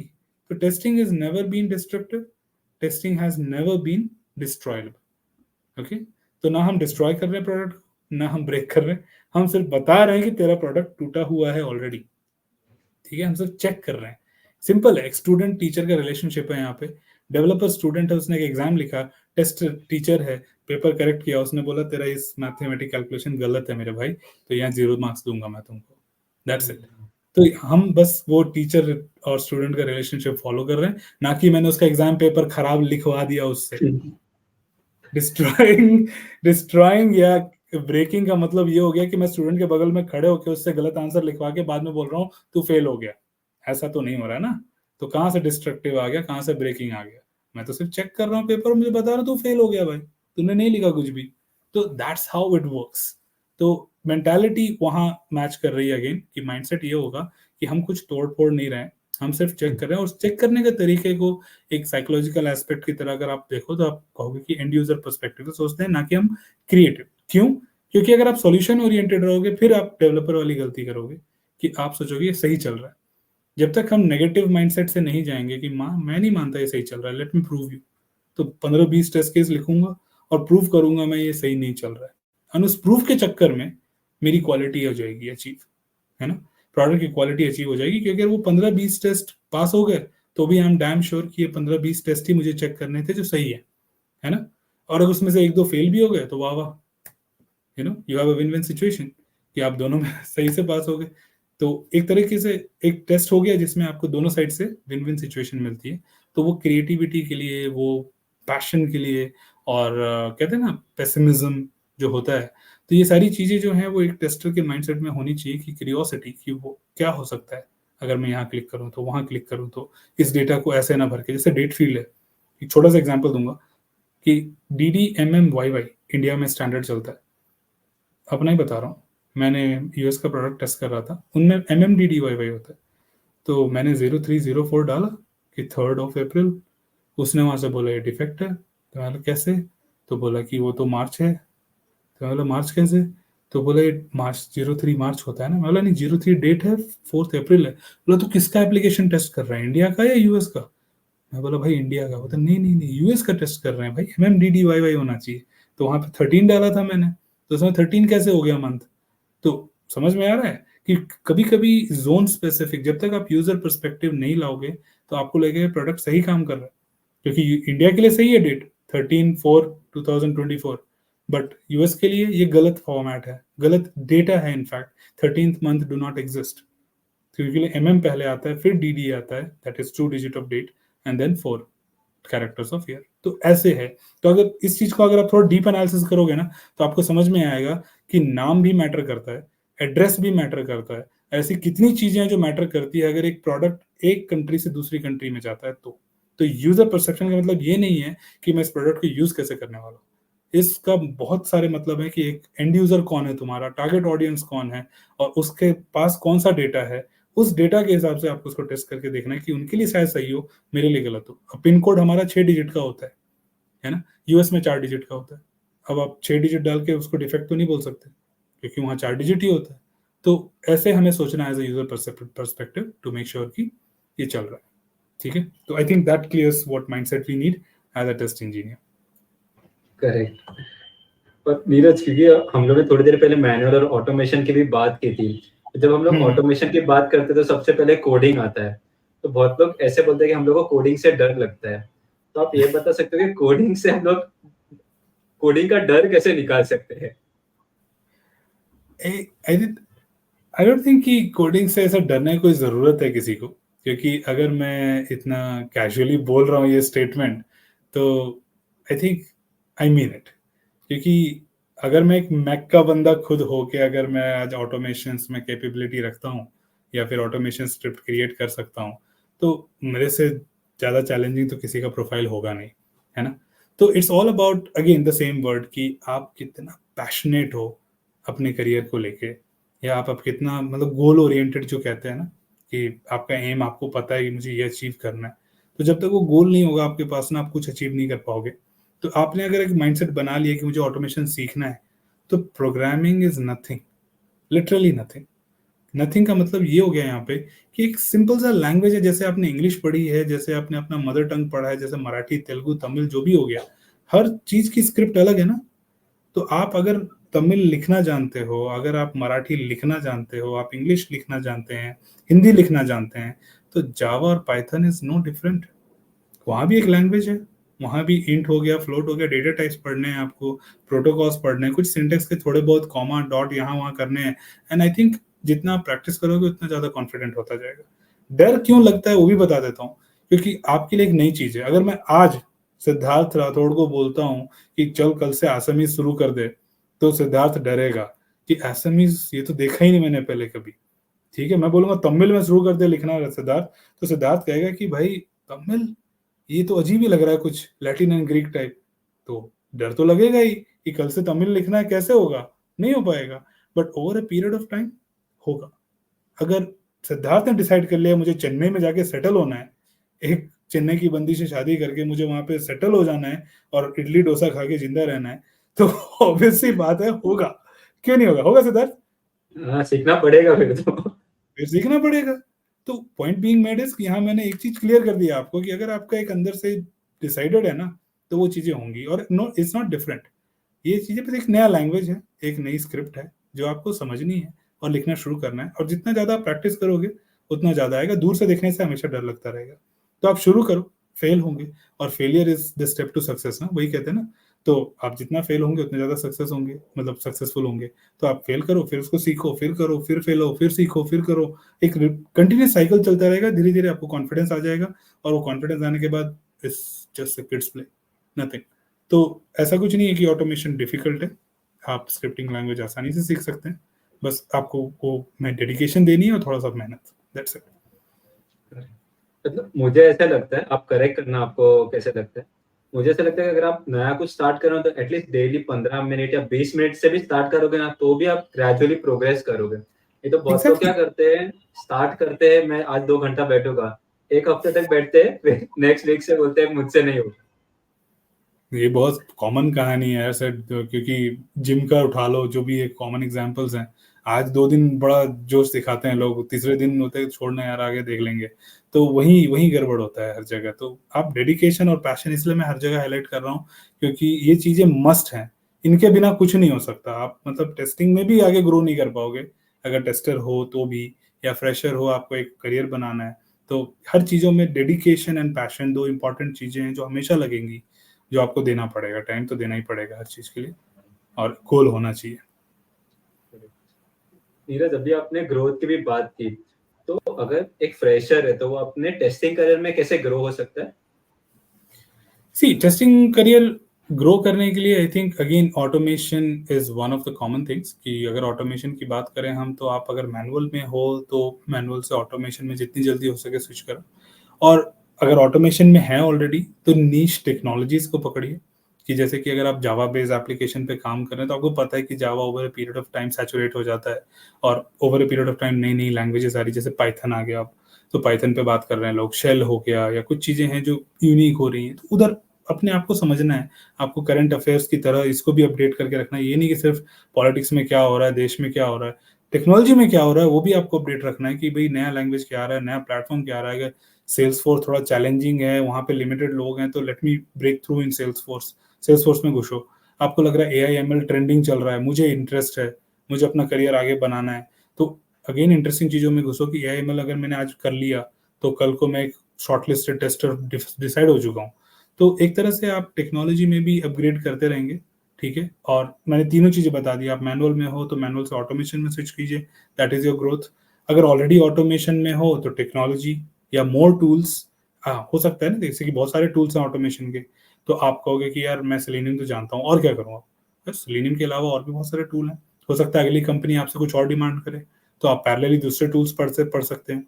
जैसे UI पाथ हो गया, फ्रेमवर्क्स हो गए, BDD के फ्रेमवर्क हैं, यूनिट टेस्टिंग है। तो कुछ चीजें आप ऐसे ट्रेंडिंग में मतलब पैरेलली प्रिपेयर कर सकते हैं।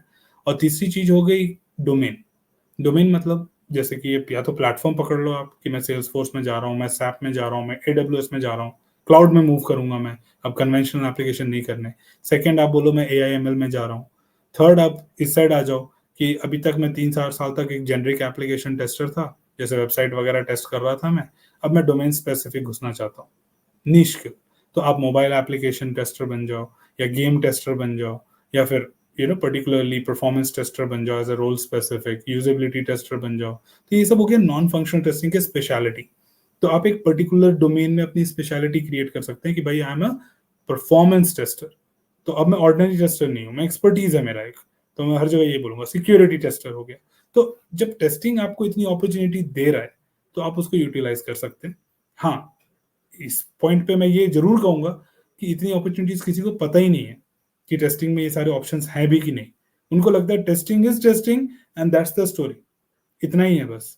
तो फंक्शनल टेस्टिंग उनको समझ में आता है, नीचे 4 टाइप की टेस्टिंग होती है: यूनिट, इंटीग्रेशन, सिस्टम, एक्सेप्टेंस। मैं बोला और? तो और क्या, इससे बाहर भी कुछ है? मैं बोला 50 से ज्यादा टेस्टिंग लेवल्स हैं। ओके, गिनती शुरू करोगे तो खत्म नहीं होगी। Performance recovery, interoperability, portability, accessibility, compatibility, configuration, क्या नहीं है यार। 50+ लेवल्स ऑफ टेस्टिंग है। आप किस में स्पेशलिटी बना रहे हो? तो मुझे तो इसका नाम भी नहीं पता था, पहली बार सुना है मैंने।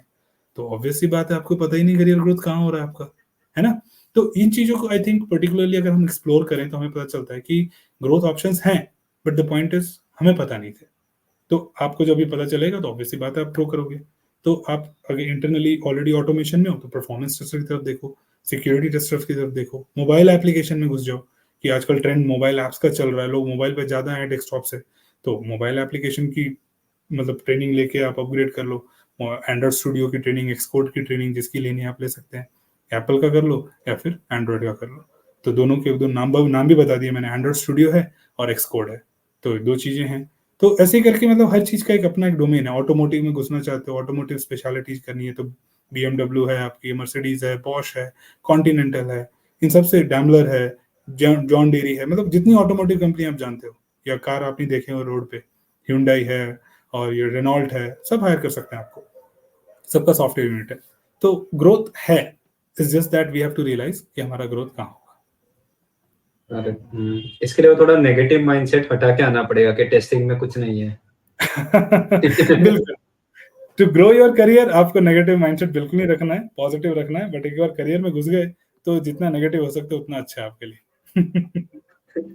तो नीरज, आपको अभी करंट जॉब मार्केट कैसा लग रहा है? आपको लग रहा है रिसेशन है, जॉब ओपनिंग्स कम है अभी? नहीं, कुछ दिनों पहले था, तो मतलब लास्ट ईयर था हमारा रिसेशन, काफ़ी दिनों के बाद फिर से आया था मार्केट में। तो ऑब्वियस सी बात है, ये ऊपर नीचे चलता रहता है आईटी इंडस्ट्री में। एंड आईटी इंडस्ट्री और थोड़ा मतलब इंटरेस्टिंग भी है। किस लिए है? क्योंकि यहाँ पे यूजलेस हायरिंग इतनी ज़्यादा हो जाती है कभी कभी, तो लोग सुनते हैं कि 10,000 पीपल को फायर कर दिया, 1,000 लोगों को फायर कर दिया, तो एक थोड़ा ये भी डर रहता है। बट मैं कहूँगा यार, थोड़ा कभी भी ऐसी इस टाइप की अगर आप न्यूज़ सुनते हो कि रिसेशन है, जॉब छोड़ रहे हैं, ये लोगों को फायर किया जा रहा है, तो एक स्टेप और बढ़ो। आप ये भी ढूंढो जाके कि किन टाइप के लोगों को निकाला। कंपनी बंद नहीं हुई है, कंपनी चल रही है। कंपनी से कुछ लोगों को फायर किया गया, कुछ लोग कौन थे? अगर आप थोड़ा सा एक स्टेप एक्स्ट्रा करोगे ना, तो आपको समझ में आएगा ये वो लोग थे जो अपग्रेड नहीं करना चाहते थे। ठीक है, वो सेटल थे कि मैंने जावा पढ़ लिया, मैं जावा में ही काम करूंगा जिंदगी भर, मुझे दूसरी टेक्नोलॉजी पढ़नी नहीं है। तो यार 1,000 लोगों को जो बाहर निकाला गया, वो लोग थे जो रेडी नहीं थे अपग्रेड करने के लिए, या फिर उससे कंपनी को कोई नुकसान नहीं हो रहा था। ऐसा नहीं है कि कंपनी ने पूरी कंपनी के एम्प्लॉयज को फायर कर दिया और कंपनी को ताला लगा दिया, ऐसा तो नहीं होता है ना। तो हम रिसेशन को ऐसे देखते हैं कि भाई मार्केट में हल्ला चल रहा है, हम डर गए। आप सोचो कि आप कितने क्रिटिकल हो, आपको कोई इफेक्ट पड़ने वाला है इससे? नहीं। तो आप क्यों परेशान हो रिसेशन से? मैं कभी नहीं होता रिसेशन से परेशान। क्यों? क्योंकि मुझे पता है मेरी प्रोफाइल यूनिक है, मेरी प्रोफाइल की डिमांड है मार्केट में। बुरे से बुरे वक्त पे मेरा प्रोफाइल ही काम आएगा किसी कंपनी को। तो just talking about my portfolio, कि अगर मैंने अपना एक रिकग्निशन वर्ल्ड लेवल पे बनाया है क्योंकि मैं क्वालिटी देता हूँ अपनी ट्रेनिंग में, अपने कंटेंट में, अपने कंसल्टेशन में, तो ऑब्वियस सी बात है कि कंपनी कहेगी बुरे वक्त में यही बंदा मुझे बचाएगा, है ना। ये आके मुझे गाइड करेगा कि मुझे कैसे आगे बढ़ना है, क्योंकि अब तो हम बर्बाद हो चुके हैं, ये हमें वापस ऊपर लाएगा। तो कौन लाएगा ऊपर? वो जो कुछ नहीं कर रहा है या जो सब कुछ कर रहा है? ऑब्वियस सी बात है, जो सब कुछ कर रहा है। तो निकालेंगे किसको हम? जो कुछ नहीं कर रहा है। तो रिसेशन आते हैं, आते रहेंगे। एज फार एज आपकी प्रोफाइल क्रिटिकल है, स्ट्रांग है, आप सेफ हो बुरे से बुरे वक्त में। तो आई डोंट थिंक कि किसी को भी जिसको लग रहा है कि हाँ मेरी प्रोफाइल क्रिटिकल है या हमने उसके लिए मेहनत की है, हमने अपग्रेड किया हुआ है अपने आप को, लेटेस्ट एंड ग्रेटेस्ट चल रहे हैं हम मार्केट में, कोई ऐसी चीज नहीं जो हमको नहीं पता, तो आपको रिसेशन से डरना चाहिए। कोई मतलब नहीं है, कोई डर नहीं होना चाहिए आपको। रिसेशन उनके लिए है जो एक चीज पकड़ के बैठे हुए 10 साल से और कंपनी नहीं छोड़ रहे, वो निकाल रहे धक्का मार के, निकलो बाहर, तुम्हारे सैलरी हमें भारी पड़ रही है। तो नीरज, आपने भी प्रोफाइल की भी बात की कि प्रोफाइल अच्छा होना चाहिए, तो आप उसके बारे में बता सकते हो कि फिर एक स्ट्रॉन्ग प्रोफाइल कैसे बनाने का? Strong profile, it goes back to हमारा पहला डिस्कशन जो था कि प्रोफाइल में आप डेवलपमेंट भी ऐड करो, डेवऑप्स भी थोड़ा ऐड करो, मतलब इंट्रो। मैं ये नहीं कह रहा कि डेवऑप्स इंजीनियर ही बन जाओ आप, ठीक है। आपको ये पता होना चाहिए, कोई अगर कल को पूछ दे कि CI/CD पाइपलाइन होता क्या है, तो आप बोलोगे मैं तो टेस्टर हूँ, मैंने थोड़ी चलाना CI/CD पाइपलाइन। समझ रहे हो आप? तो आपको ये होना चाहिए कि आपको पता है जावा क्या है। कल को अगर कोई बोल दे इंटरव्यू में कि ठीक है यार, मुझे पैराडाइम का प्रोग्राम नहीं छोड़, मुझे ये प्रोग्राम में एरर क्या है वो बता, तो आप बता सकते हो। सेकंड चीज, आपको पूछेगा कि तुम्हें पता है कि प्रोडक्ट यहाँ पे ऐसे क्यों कर रहा है, तो आपको आर्किटेक्चर हल्का फुल्का ऊपर पता होना चाहिए। आपको ये पता होना चाहिए कि HTML क्या है, PHP क्या है, जावा क्या है, लैंग्वेजेस हैं। और उसके अलावा आपका CI/CD कॉमन चीजें जो डे टू डे यूज में आपकी यूज होंगी और कम्युनिकेशन में आएंगी। सी, हमको करना कुछ नहीं है, ना हम डेवलपमेंट करेंगे, ना हम डिजाइन करेंगे, ना हम डेवॉप्स करेंगे। हम करेंगे टेस्टिंग ही और ऑटोमेशन ही।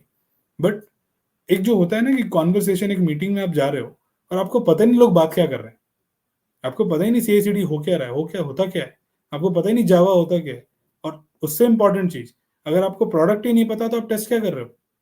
आपको मैंने सब्जेक्ट ही नहीं दिया एक बुक का, तो आप उसको पढ़ के बताओगे कैसे कि ये बुक किस बारे में है?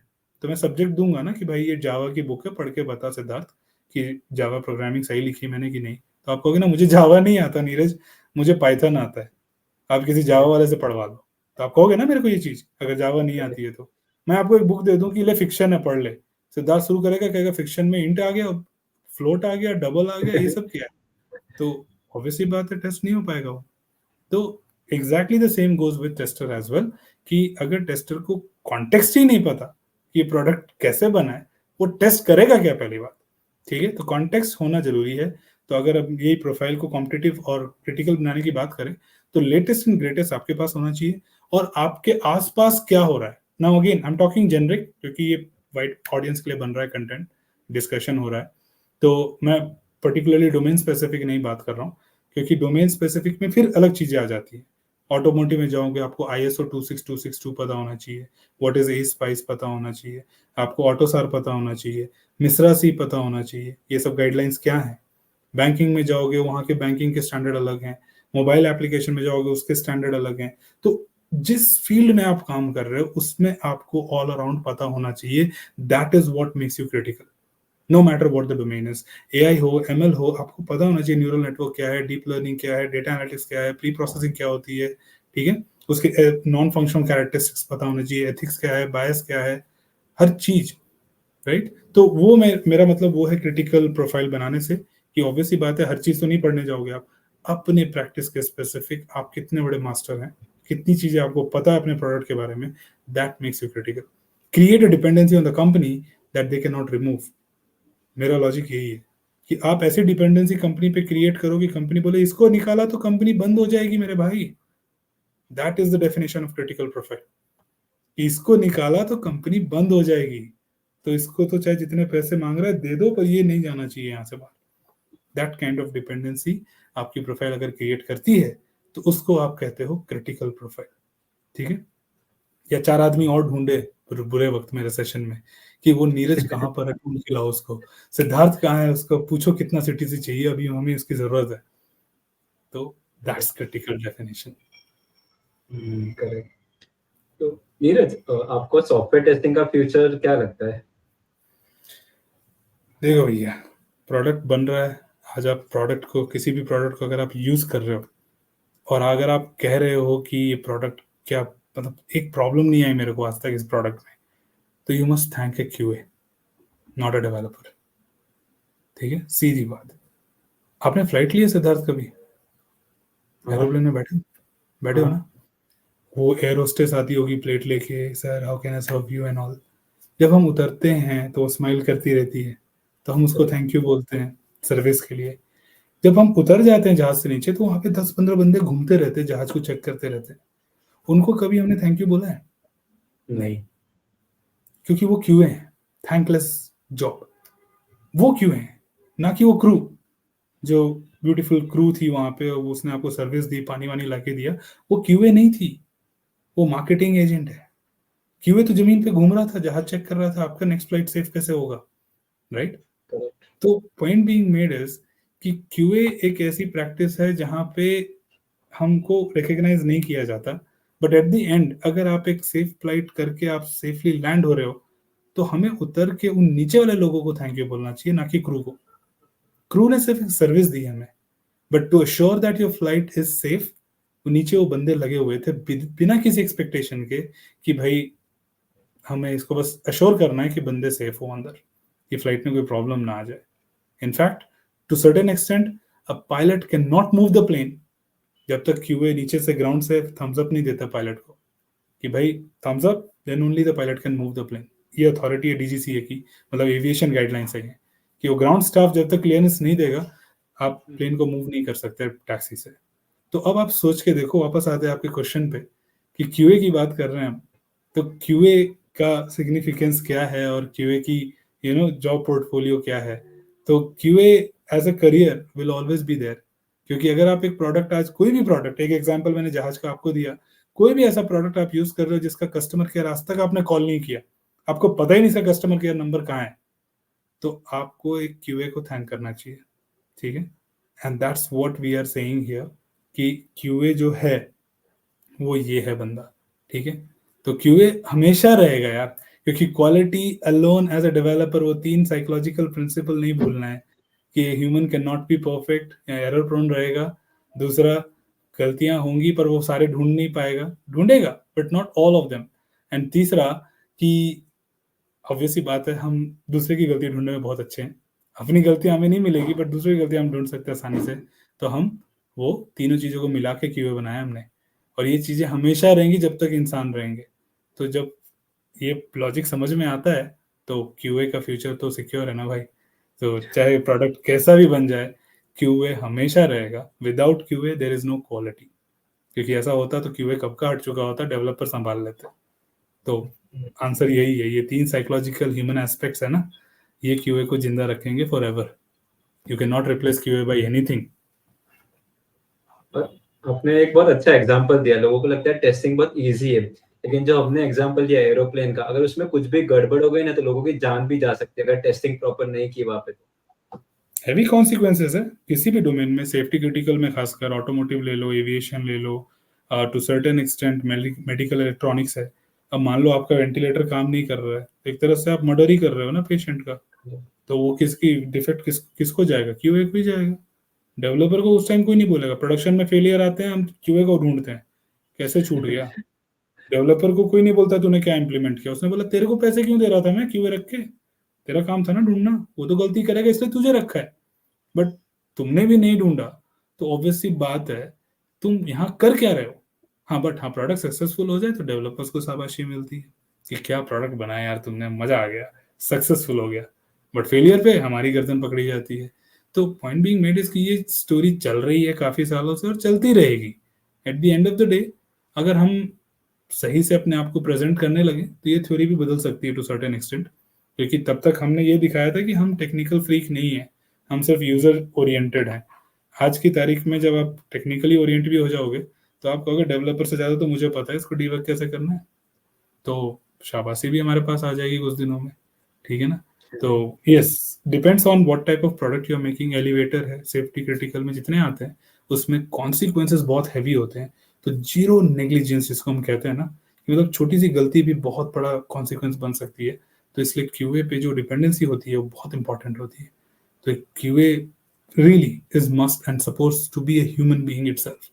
मशीन पे नहीं कह सकते कि केस करो मशीन पे, मशीन ने किया था टेस्टिंग, ऑटोमेशन टूल ने किया था, इस पे केस कर लो, कुछ आपका पैसे का लॉस हो गया तो आप जाओगे एट द एंड किसी कंपनी पे केस करने, तो उसका रिप्रेजेंटेटिव एक सीईओ होगा या कोई मैनेजर होगा, वही जो आएगा आपके सामने। तो पॉइंट बीइंग मेड की वो चीजें तो हमेशा रहेंगी रहेंगी। नीरज, आपने बोला कि सॉफ्टवेयर टेस्टिंग के जॉब तो हमेशा रहेगी ही रहेगी, लेकिन अभी लोग जब एआई की बात करते हैं तो ऐसे बोलते हैं कि एआई हमारा जॉब ले लेगा। तो आपका क्या ओपिनियन है इसके बारे में?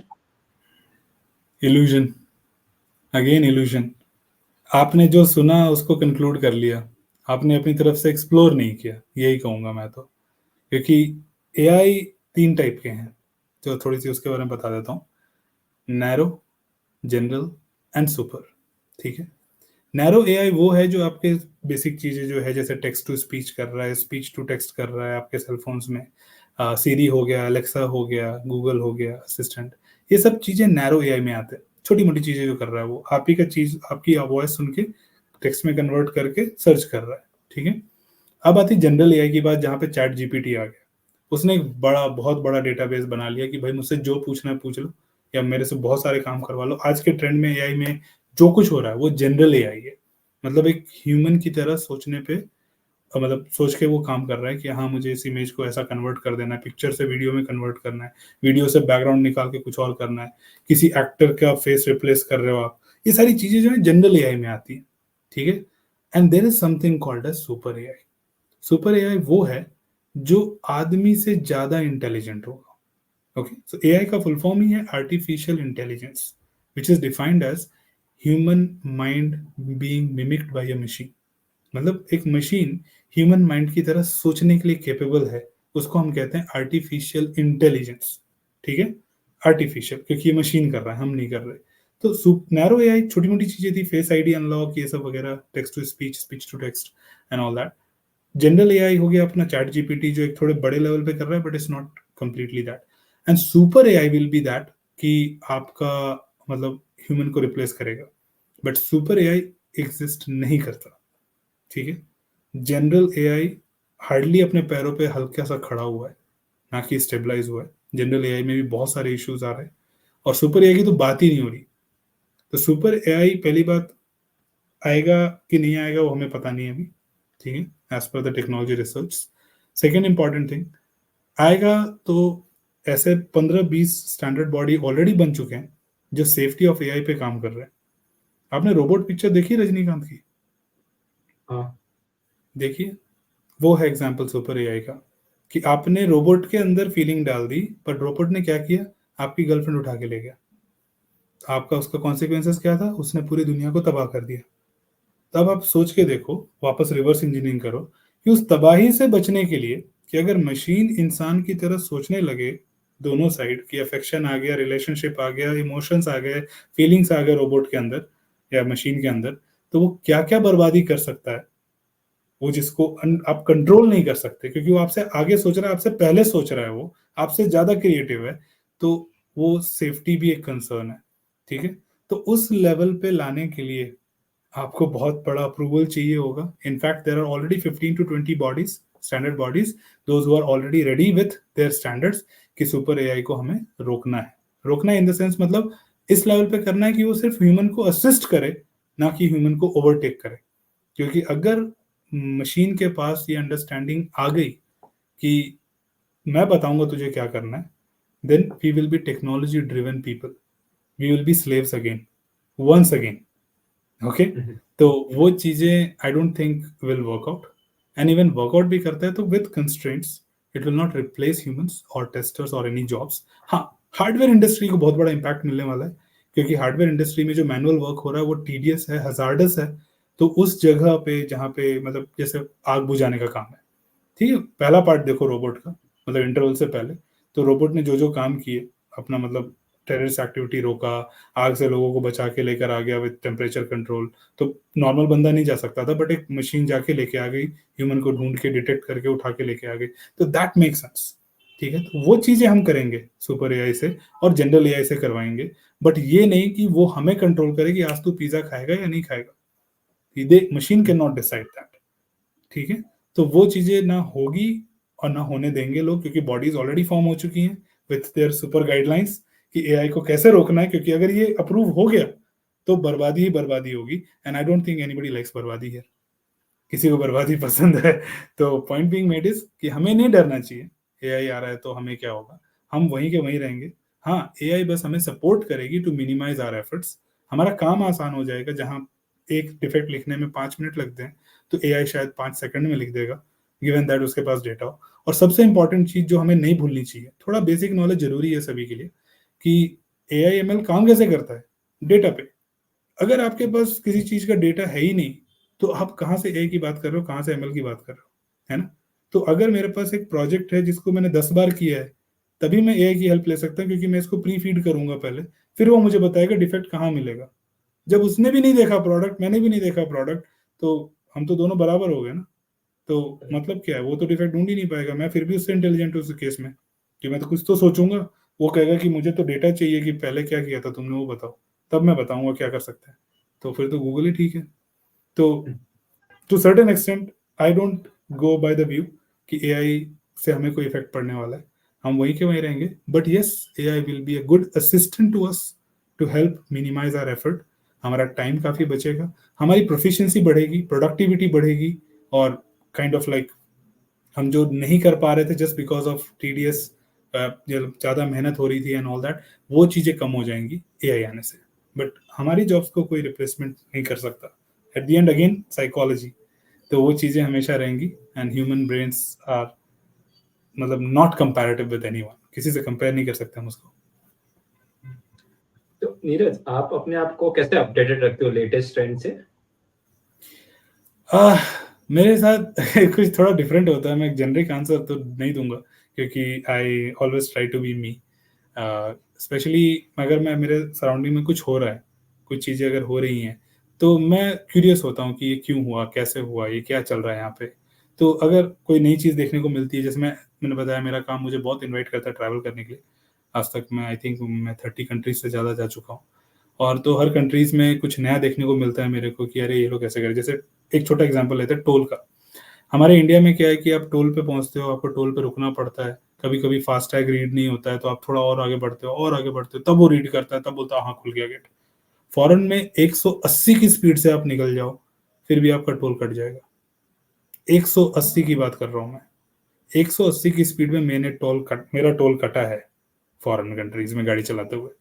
तो सॉरी, 180 पे कोई मत चलाना मेरे भाई, मैं बस एग्जांपल दे रहा हूँ। It's not safe, don't try this stunt at home without supervision. तो 180 पे भी टोल कट जाता है। अब इस टेक्नोलॉजी को मैंने ऑब्जर्व किया, मैंने सोचा यार एक बात बताओ, ये चीजें जब यहाँ हो रही है तो वहां क्यों नहीं हो रही हैं? तो फिर मालूम चला कि कॉस्ट मैटर करता है, हम थोड़ा सस्ते सोल्यूशंस यूज कर रहे हैं, वो पहले ही फंड लगा के पैसा पड़ा हुआ है उनके पास बहुत सारा, तो उनको कोई दिक्कत नहीं, तो उन्होंने एडवांस टेक्नोलॉजी यूज कर रखी है। तो पॉइंट बीइंग मेड इज कि अगर ऐसे ही आप कितनी सारी एग्जांपल्स एक एक करके पकड़ोगे तो आपको समझ में आएगा कि आप अपने अराउंड जो हो रहा है ना उसी से काफी चीजें गेन कर सकते हो। तो एक क्यूरियस चीज आपके बगल में होगी, अब उसके बारे में आप एक्सप्लोर करना शुरू करोगे कि ये चीज कैसे हुई, ये चीज कहाँ से हुई। तो बहुत सारे ऐसे एग्जाम्पल हैं जो आप अपने मतलब डे टू डे लाइफ से सीख सकते हो। जैसे कि आपको ये नहीं पता था कि फेस आईडी एआई है। ओके, हमको लग रहा था एक सिंपल सा सॉफ्टवेयर है जो आपको फेस अनलॉक करके दे रहा है फोन पे, but face ID is basically AI, क्योंकि वो डेली आपका फेस मैप कर रहा है विथ एवरी सिंगल अनलॉक। आपने कभी ये क्यों नहीं सोचा आपकी दाढ़ी रोज बढ़ती है, मूछ रोज बढ़ता है, तो एआई को मतलब फोन अनलॉक करने में डिस्टर्ब क्यों नहीं करता? आप फोन को 7 दिन छोड़ दो, 7वें दिन वो बोलेगा मेरा फेस नहीं मैच कर रहा है। क्यों? उसको 7 दिन के चेंज नहीं पता है, तो वो फोन अनलॉक 2 बार में 3 बार करेगा, 3 बार में 1 बार करेगा। ऐसे प्रॉब्लम्स आएंगे आपको। क्यों? क्योंकि वो भी आर्टिफिशियल इंटेलिजेंस है, वो डेटा कलेक्ट कर रहा है। इसको हम कहते हैं अनसुपरवाइज लर्निंग, जो सेल्फ लर्निंग होती है एआई की खुद की, तो खुद लर्न करता रहता है एवरी सिंगल अनलॉक। तो पॉइंट बीइंग मेड इज कि यहाँ पे वापस आओगे आप तो डिस्कशन वहीं पहुंच जाता है कि कहाँ से करते हैं। तो ऐसा कोई सोर्स नहीं है, आप सोर्स बाद में ढूंढो, पहले क्वेश्चन ढूंढो कि आपको सीखना क्या है। तो if you see something good happening around you, फिर आपको डेटा तो बहुत मिल जाएगा उसके बारे में। तो नीरज, आप कुछ फाइनल एडवाइस देना चाहोगे? फाइनल एडवाइस यही है कि let's see testing as a growing domain in the sense कि यहाँ करियर ग्रोथ है, करियर सबके लिए है, we are open to all, and I think over a period of time हमको एक इल्यूजन खत्म करना है कि testing should not be chosen as a career, या फिर टेस्टिंग एक अच्छा करियर पाथ नहीं है। तो ये इल्यूजन धीरे धीरे खत्म हो रहा है, और मैं सबके लिए यही बोलूँगा, एक कॉमन मैसेज, कि आप क्यूए में डेवलपमेंट से ज़्यादा वंडर्स कर सकते हो, क्योंकि आपकी जो चैलेंजेस हैं और जो पैशन है वो कभी ख़त्म नहीं होंगे।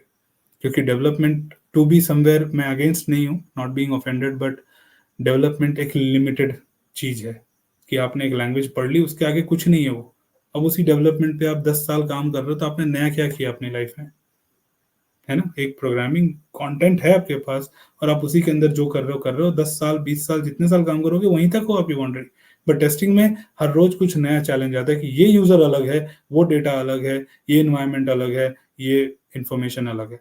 तो मतलब अगर आपको चैलेंजेस चाहिए तो आप टेस्टिंग में आओ। अगर आपको लगता है नहीं यार मैं सिंपल सोबर लाइफ जीना चाहता हूँ, तो डेवलपमेंट में आपका स्वागत है। ठीक है, आप डेवलपमेंट में जाओ, डेवलपमेंट करो, आराम की जिंदगी जियो, ऐश करो। बट अगर आपको चैलेंजेस चाहिए, कंटिन्यूस ग्रोथ चाहिए, और आपको लग रहा है कि नहीं यार मुझे लाइफ में कुछ डिफरेंट करना है, मैं एक सिंपल सोबर लाइफ नहीं जीना चाहता, तो टेस्टिंग में यू आर वेलकम। तो testing is challenging and it is not for everyone, only for some really creative people. Thank you so much Neeraj, अपना टाइम देने के लिए। आपने आज बहुत सारे मिसकंसेप्शंस भी दूर किए। होप जो भी ये पॉडकास्ट देखेगा उनको भी हेल्पफुल होगा। Sure, why not? And thank you so much, Siddharth, for inviting me. It was really a great pleasure being here. क्योंकि मैं भी सोचता रहता हूँ कि कैसे ऑप्शंस होंगे जिनकी वजह से हम ऑडियंस तक काफ़ी मैसेजेस शेयर कर पाएँ। And we are really thankful to people like you जो इस टाइप के कंटेंट प्रिपेयर कर रहे हैं, जो काफ़ी लोगों के कितने सारे आंसर सॉल्व कर सकते हैं। एंड वो सभी एक्सपर्ट्स के पास एक साथ नहीं जा सकते, या सभी एक्सपर्ट को कभी सुन भी नहीं पाए वो। तो through such podcast they are really getting some good content, and you know सबके बारे में सबसे सुन पा रहे हैं वो कि सबके अलग अलग व्यू क्या है, तो एक कॉमन कंक्लूजन बनना काफी आसान हो जाता है। तो आपका जो क्वेश्चन था ना कि आप कंटेंट कहाँ से लाते हो, मैं बोल दूंगा सिद्धार्थ से।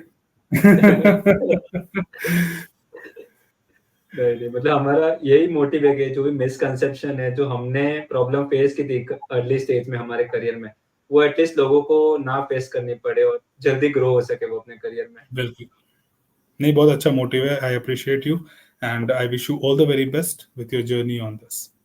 या थैंक यू सो मच।